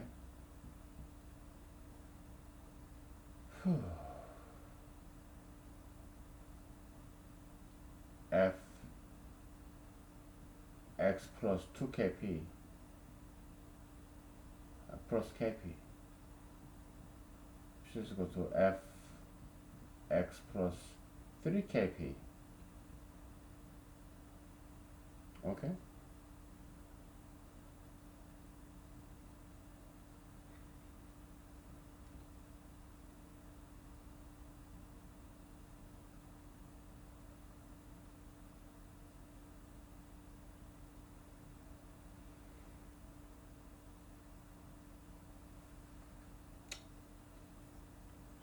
I don't know where this is going.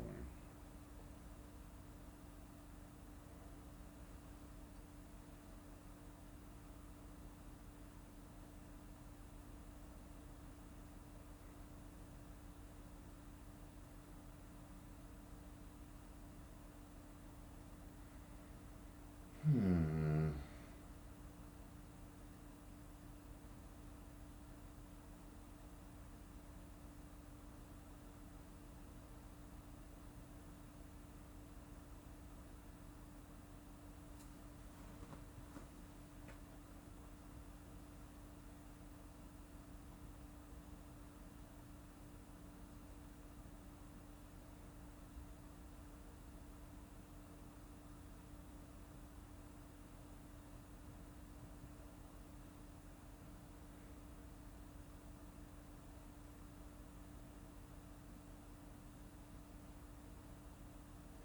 Yeah, it's not quite getting there. Okay, so uh, this didn't quite work. Okay, we did some forward way. It didn't quite work. We will have to do backward way. Okay, so it's not quite working. Okay, so what? Let me take a picture of this. Okay, so where's my camera? It take 5 minutes break. Okay, so yeah, forward way didn't quite work, so we'll try to do backward way, like left hand side, right hand side. Okay, do you go from left to right or right to left? It makes huge difference. Okay, so sometimes left to right works, sometimes right to left works better. Okay, so it's like, yeah, politics, right? Yeah. Okay, we take a break. Okay. Ah, take 5. Okay.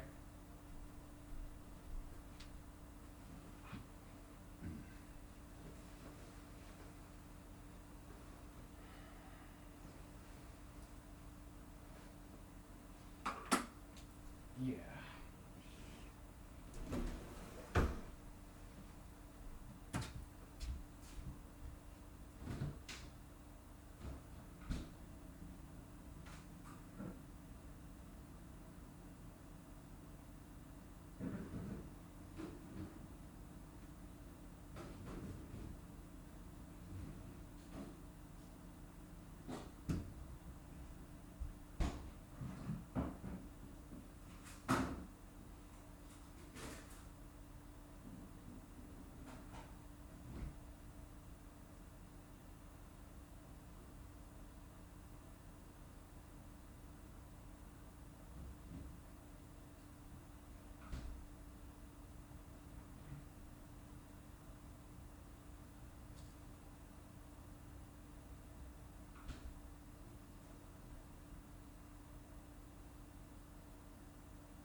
Yeah, we're back. I'm cooking my dinner, so I mean lunch by now. What time is it? Like 1 o'clock, 2 o'clock? Yeah, somewhere in between. Ah, boy. Yeah, we're doing mathematics. Okay, so what kind of loser are we? What kind of loser am I? It's Saturday. Okay, I mean it's a Sunday afternoon. Spending time with numbers. Yeah, stereotype, right? Geeky, nerdy, Asian. Me. Okay, so yeah.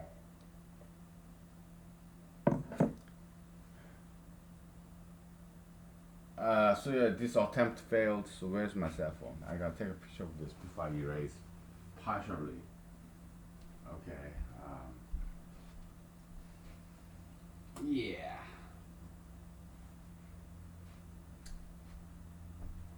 I don't know how we can prove this shit. Okay. But we have to. Okay. Yeah, we have to prove this thing.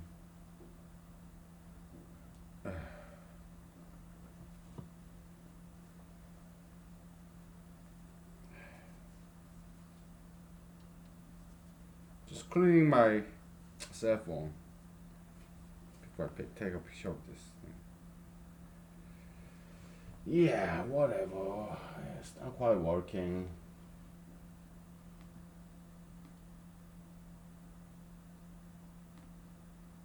Yeah, so good.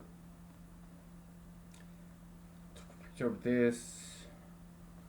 Cell phone goes there. And did we ever prove this contraction theorem, row contraction theorem? Ever? Did we prove that shit? I hope we did because it's important. Collapse theorem. Okay, so contraction theorem.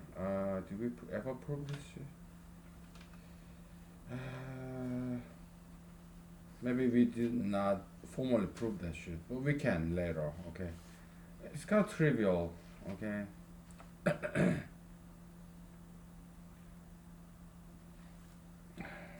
Yeah. Well, maybe we did prove, but I didn't write it down in my notebook. Okay, so we may have to redo it. Okay, I'm sorry. Well, later. Too many theorems to prove. Oh boy. How's this blueberry going?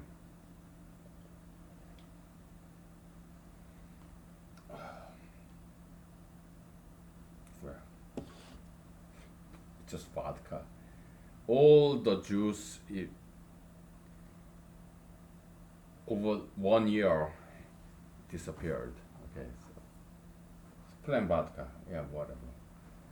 Okay, so I took picture of this, so we'll have to reverse engineer from this conclusion, objective, goal, holy grail. We have to go backward because we tried to go forward, it failed. Okay, so okay, we'll do this in blue. It's not black and blue. Nobody got beat up. Okay, it's just nobody got beat up. Okay, no violence because we are humanologists. We are humane. We don't beat up anybody. Not physically, but metaphysically, yes, we criticize people. We correct them. Okay, whatever. Okay, so this guy is equal to f of x plus kp plus p. Okay. We assume this guy. Okay, we can go toward the right or to the left. To the right word, okay, right direction. Eastern, toward the eastward, we expand.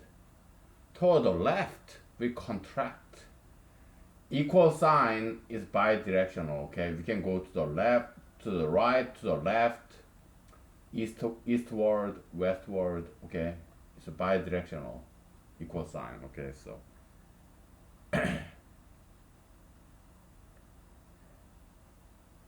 okay, we have this guy is equal to. I think we have a couple of more lines before we can prove this shit. Okay, so x plus kp. Okay.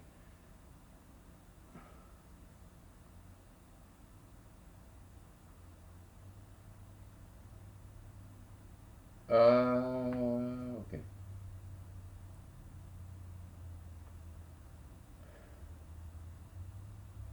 So x plus kp, okay, become fx.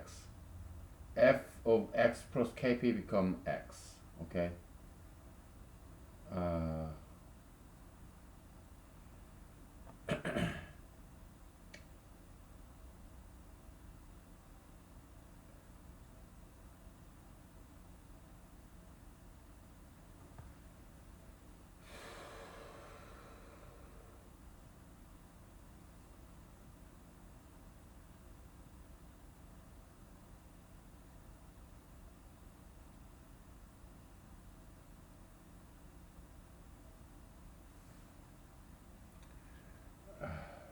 it's not easy.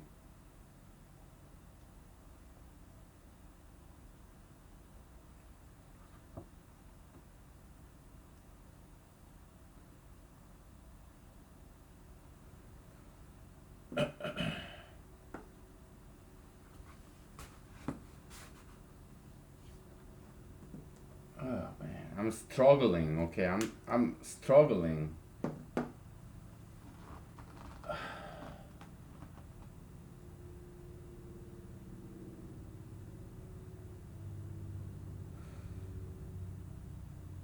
This is a very metaphysical mathematics. Okay, so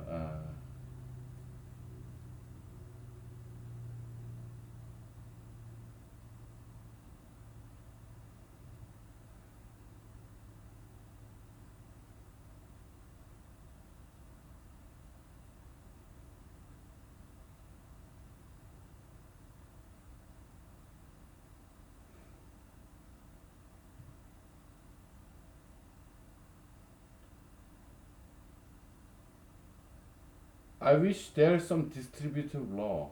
Okay.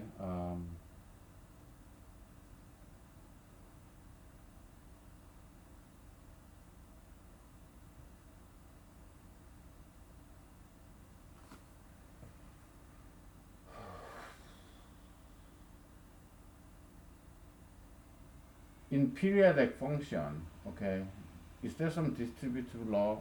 I mean, in raw algebra, we just find some distributive law, but we have to generalize that too. Raw function is about remainder, okay. But can we generalize this distributive law in raw function to some other more generic periodic function?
Maybe you're laughing at me, okay? Maybe you proved this by now, okay? I'm struggling. Yeah, go ahead and laugh at me, okay? I'm not getting it. Okay, I don't know how to prove this yet.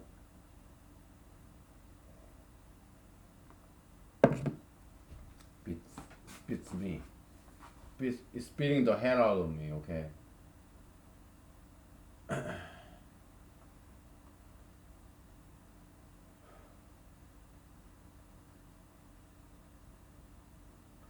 Okay, so we are doing metaphysical fashion. We are doing some variables, but uh, I'm being blocked. I have no idea how to go from here. We are doing metaphysical way. Let's bring it down to earth. Okay, it doesn't go always say, "Oh, he's down to earth. Yeah, I love him." Oh, he's down to earth. I love him. But that guy, he's too metaphysical. I don't like him. So let's bring it down to earth. Let's make some example. Okay, so let's make some example. Let's bring it down to earth because I have no idea. Okay, so let's bring it down to earth and make some examples. Okay, so yeah, let's make some concrete example. This is too metaphysical. Okay, too generic. Let's be more specific. Yeah, that's what we mean by metaphysics and physics. Metaphysics, generalization, abstract. Physics, specific, specialized, individual examples. Okay, so we'll make some examples. Okay, so I gotta pick some board to erase. It has to be this guy. Okay, so I'm cooking my lunch. Okay, so let me see how my lunch is doing in my microwave.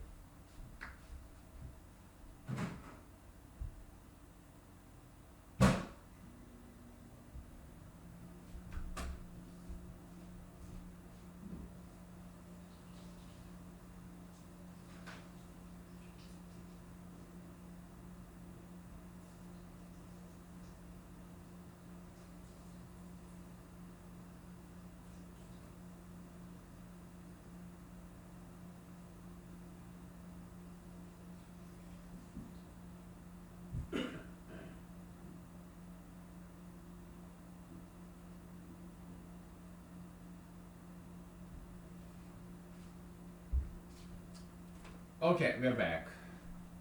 Just I'm reheating this frozen food. Do I cook? Yeah, I do cook. I prepared this big ass pasta, this gigantic pasta shell, pasta, this wavy, whatever, from Walmart. I boil it, I put some meat, vegetables, onions there, put some soy sauce, whatever spice there maybe, okay. Then I freeze it, okay. And I microwave it, it takes about 20 minutes to thaw. Thaw. Melt. Regularize. Okay, it takes a long time to cook in microwave. Okay, that's yeah. I use plastic containers. I use microwave. But look at me, I'm healthy. Healthy. Probably healthier than you are. Most of you, by the way. Okay, so yeah, it's all good.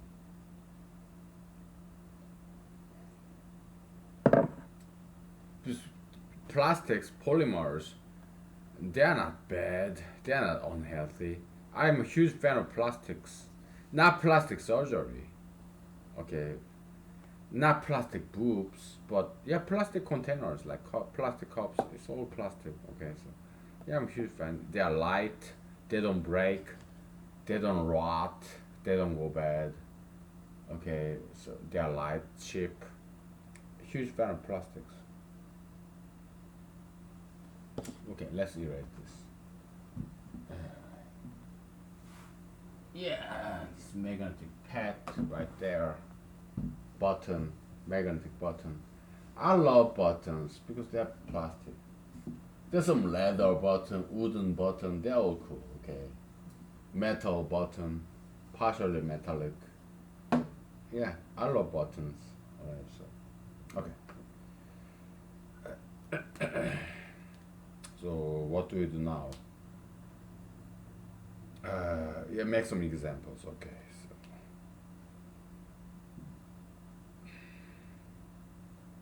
let's use raw algebra. We're not going to trigonometry, okay?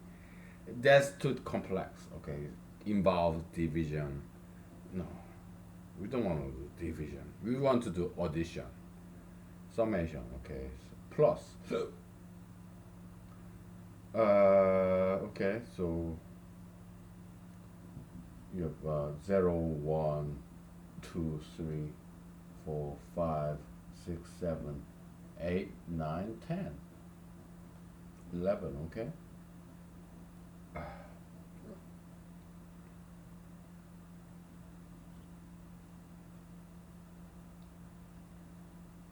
In raw algebra, okay, it's about remainder, right? So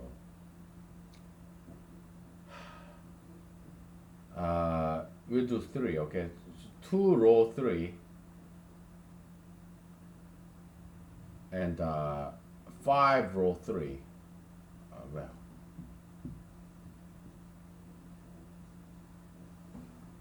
you have 3m0, okay? Okay. That's the multiples of 3. That's also 3m, okay? 3m, okay? Multiples of 3, okay? Is equal to 0, 3, 6, 9, blah, blah, blah. 3m1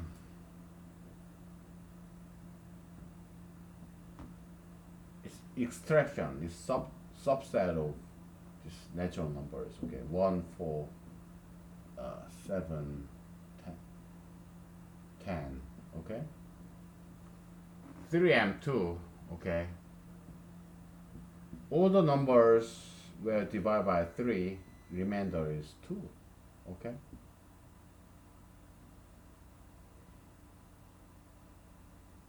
Yeah, it's diagonal periodicity, kind of.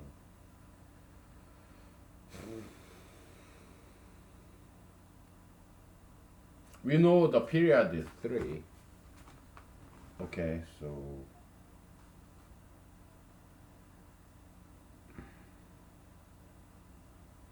because we know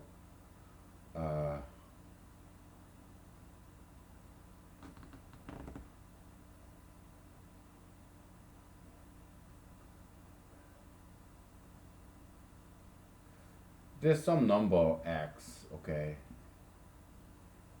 If we divide by number 3, okay?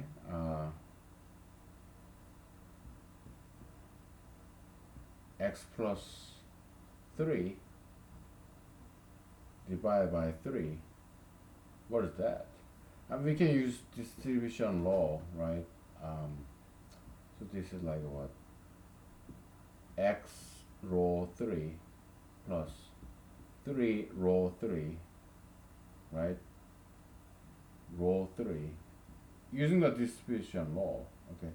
So this is 3 row 3 is 0. 0 plus this guy is just this guy. So x row 3 by contraction rule, this is x row 3, okay?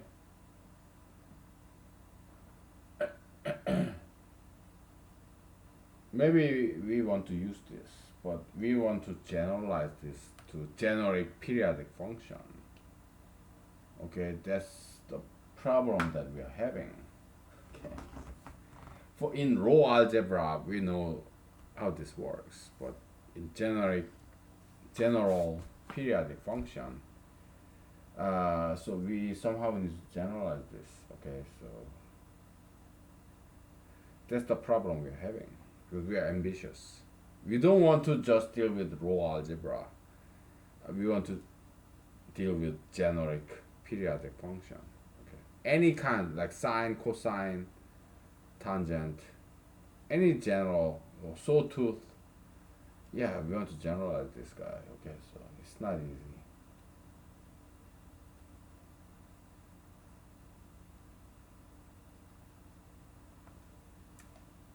We just pick number 3, but it can be any number. Okay, n. It can be any number. D. Okay. So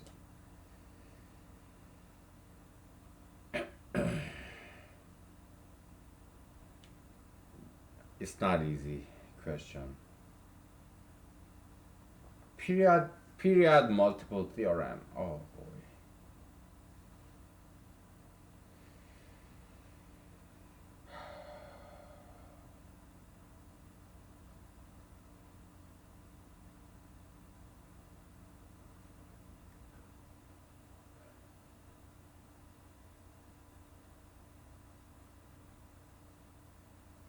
We are trying to make some examples to get some insights of this general case.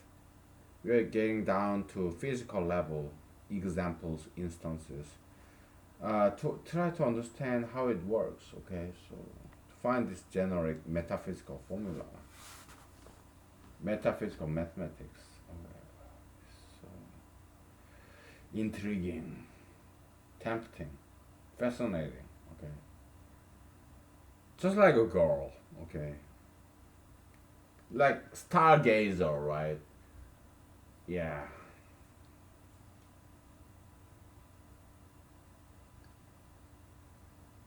we'll get there one day. Okay.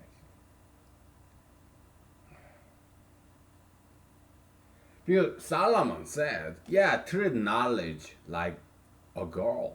Yeah, love knowledge just like you love women. Pursue knowledge just like you pursue women. Okay, so that's what Solomon said in Book of Proverbs or Ecclesiastes. I don't know. Smart, smart boy. Yeah, very smart. Solomon, King Solomon. Okay, son of David. This out of wedlock, this bastard son between David and Bathsheba.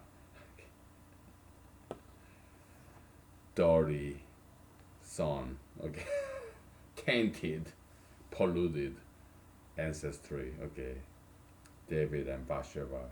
Their son is Solomon. Okay, so but God loved him. Okay, just like me.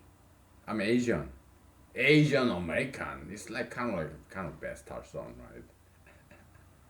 I'm neither white nor black nor Hispanic. Some Asian, Alaskan Asian, American, aging asshole. Yeah, kind of bastard son. Kind of, right? Yeah, kind of illegitimate. Semi legit. Yeah, whatever. Yeah, I'm playing the role. I'm just playing this role playing. It's an acting, theater, cinema, whatever.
Uh, I think I may have some idea. Okay, so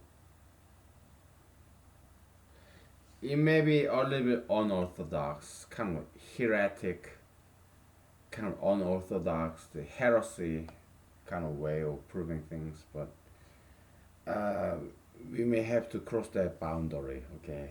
Because we are explorers, we are adventurers, so we are frontiers, pioneers. So we may have to expand the boundary of mathematics. Okay, so um, it may be counted as some kind of unorthodox heresy, very rebellious kind of thing, but uh, we may have to expand the boundary of mathematics just a little bit. Just a little bit, okay? So we have 30 minutes left. We take a break and we explore that rebellion, mathematical rebellion, okay? So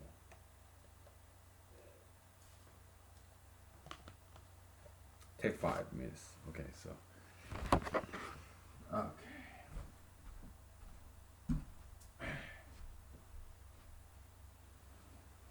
Yeah.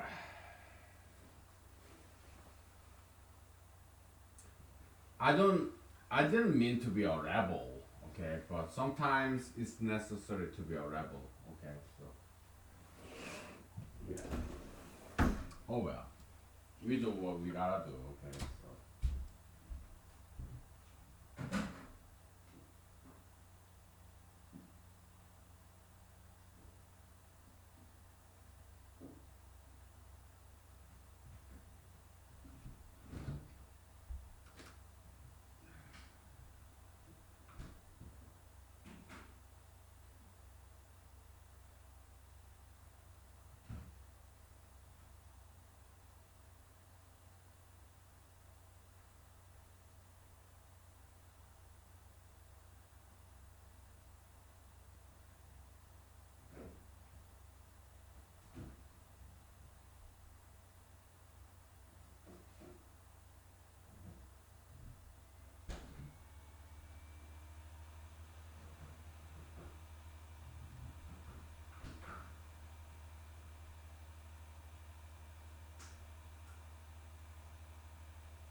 Okay, we are back. Ah, boy. We are dealing with very higher mathematics, very metaphysical mathematics. Okay. I don't even know where to begin. Okay, so let's put this guy behind us and find some whiteboard to erase. I'm drunk. Okay, so but yeah, I can do this. All right. I know drunken style. Okay, so let's get this guy.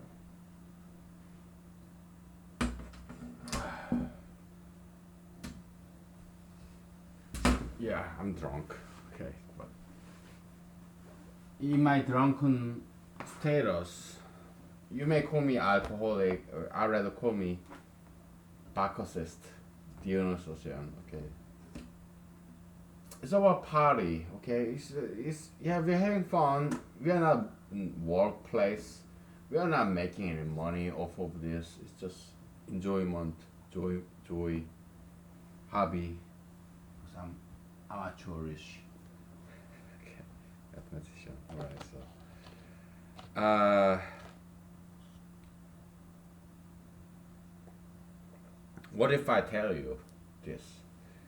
It's we'll call it absorption rule, absorption theorem, absorption law. Okay. Let's say fx function is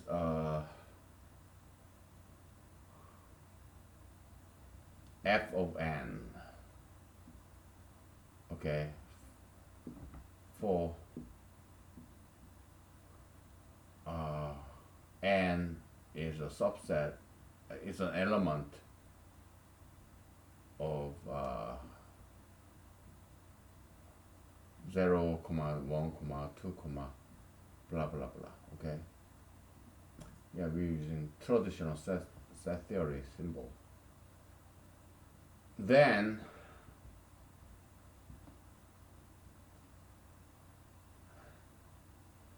fx should be true for f of m. Okay, for m is a subset. It starts from 1, 2, 3, blah blah blah. Okay, so how do we name this?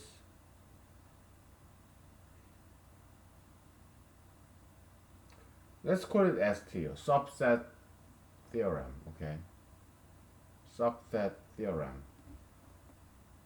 Okay, subset theorem. Okay, it has to be true because if this guy is true for 0, 1, 2, 3, and 1, 2, 3, that's subset of that, so it has to be true, right? That's the theorem that we're gonna use. How do you prove this shit? Yeah, go ahead and formally prove that. We have some intuitive idea. If this formula is true for 0, 1, 2, 3, 4, 5, I mean, it's obvious that it is also true for subset of that shit. 1, 2, 3, blah blah blah. Okay, so subset theorem. We can call this absorption rule. Okay, like a absorption rule. Okay, yeah, we can call it that. You can call it whatever. That's the rule that we have to resort to. Okay, so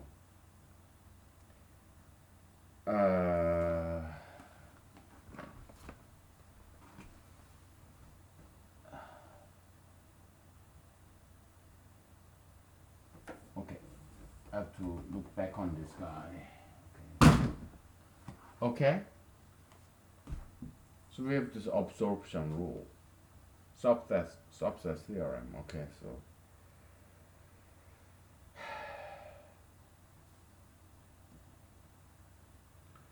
higher mathematics, very metaphysical. Okay, you have in the computer programming, because I'm former computer programmer. Yeah, the low level language like what MIPS, Intel, whatever. Okay, just zeros and ones, right? Then there are higher language like C++.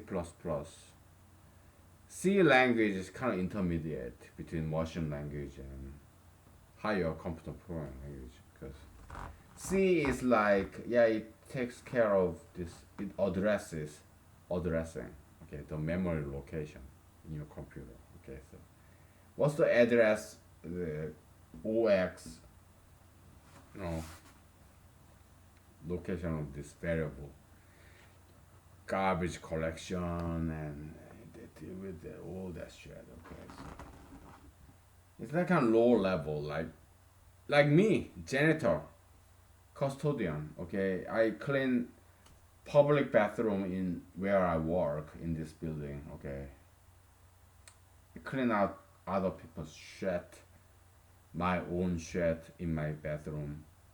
All this fungus, I catch and kill the flies and mosquitoes. Low and dirty, low down work. I do it daily. Yeah, I do that shit. Okay, so low level, higher level, more metaphysical. Okay, like politicians, they shake hands, photo ops, like President Trump. Okay, yeah, bunch of bullshit, right? I mean, President Trump, he's shaking hands with Chinese Prime Minister or Japanese Prime Minister, Mr. Kim Jong Un in North Korea. He shake hands with them. It doesn't make any changes because enemy, America's enemy, is not without, but it's within. Tattoo piercism, sugar fetism, plastic surgeryism, ultra intellectualism. Okay, so but he takes this presidency job as a retirement job. Just go abroad, travel, shake hands, photo ops. Okay, that's what's wrong with America or any other countries. Leadership, leadership, so called. They're not leaders. They're just fucking bunch of retirees, old people, man. Young people like what? Who's the president of this Canada? Idiot, right? Or president of France? Idiot. Yeah, young people, old people, it doesn't matter. All these politicians, they're a bunch of fucking idiots. You shake hands with what? Head of North Korea. It doesn't not make any changes. Okay. Just bullshit. Okay. He's playing chess games with us as pawns. Average Americans. Okay. So. Whatever. We're doing mathematics, not politics. Okay. Okay. So we didn't prove this yet. Maybe we'll do it later. Okay. So, but it's kind of intuitive. It's kind of truism. If this guy is true for 0, 1, 2, 3, 4, 5, 6, 7, 8, it should be true for subset of that, like 2, 3, 4, 5, 1, 2, 3, or 5, 6, 7, 8. Yeah, of course. It's just. I don't think we need to prove this yet, okay? So it's. Yeah, subset theorem, okay? What's AR? I don't know. I forgot.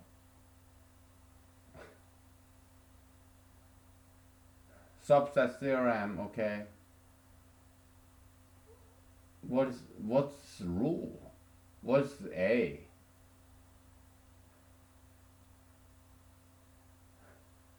I don't know. I don't care. Okay.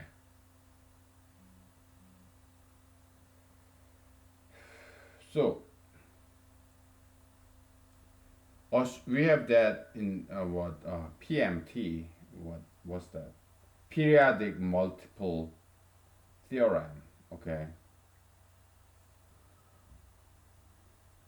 Assume fx. Assume comma fx is equal to fx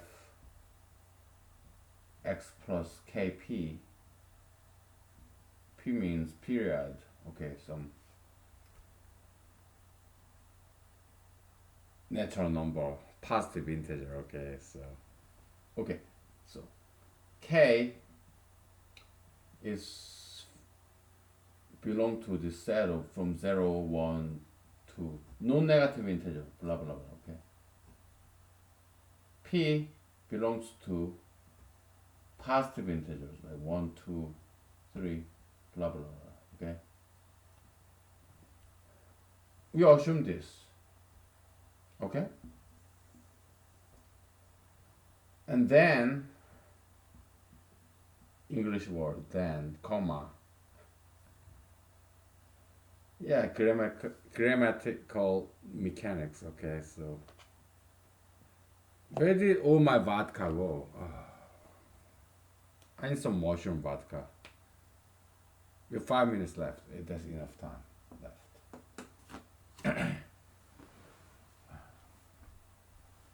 I need some mushroom vodka.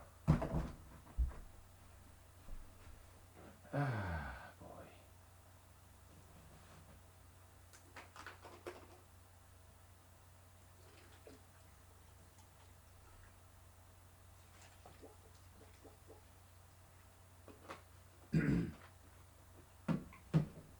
By the way, this morning I had 2 masturbation. Okay, that's why I slept all the way to like 11:30.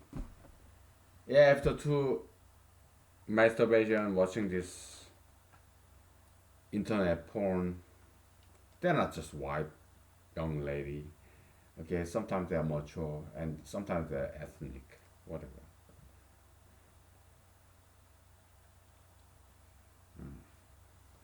Very good. Okay.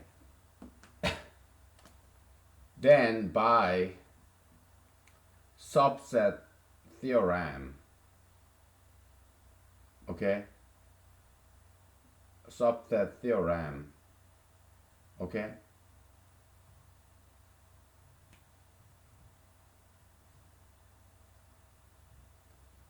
fx is equal to fx plus k plus 1 p. Why? Because, okay, this upside down triangle of the 3 dots is because, and right side up triangle is therefore. Okay, so yeah, because k plus 1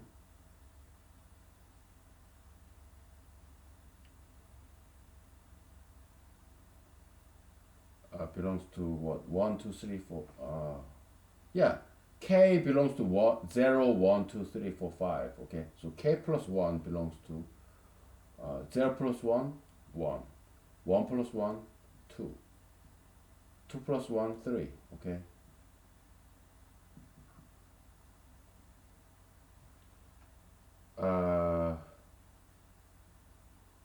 Which is a subset of this small k, by the way. Okay, small k, and we call this guy 0, 1, 2. We call it large k. Okay, this guy is a subset of large k.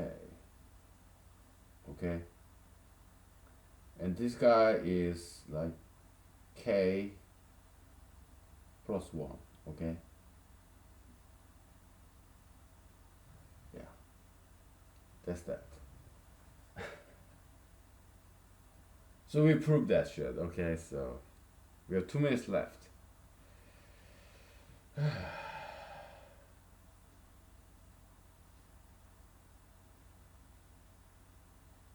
So to prove this periodic multiple theorem, okay, we had to discover another theorem, which is higher level. It's called subset theorem. Okay, I don't know. I don't recall where this A guy came from, whatever.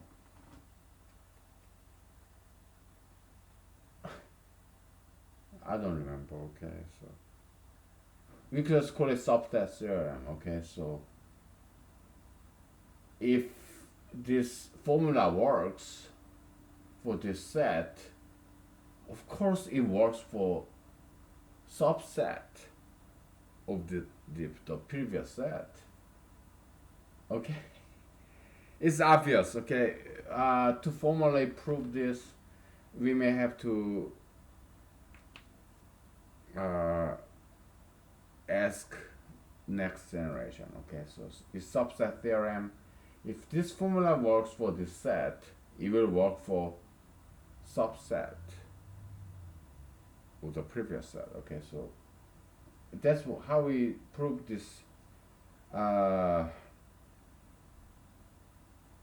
PMT. What does that stand for? Period multiple theorem. Okay, so yeah, it's yeah, it's kind of sketchy, right? Shady. But we'll have to continue this tomorrow. Okay.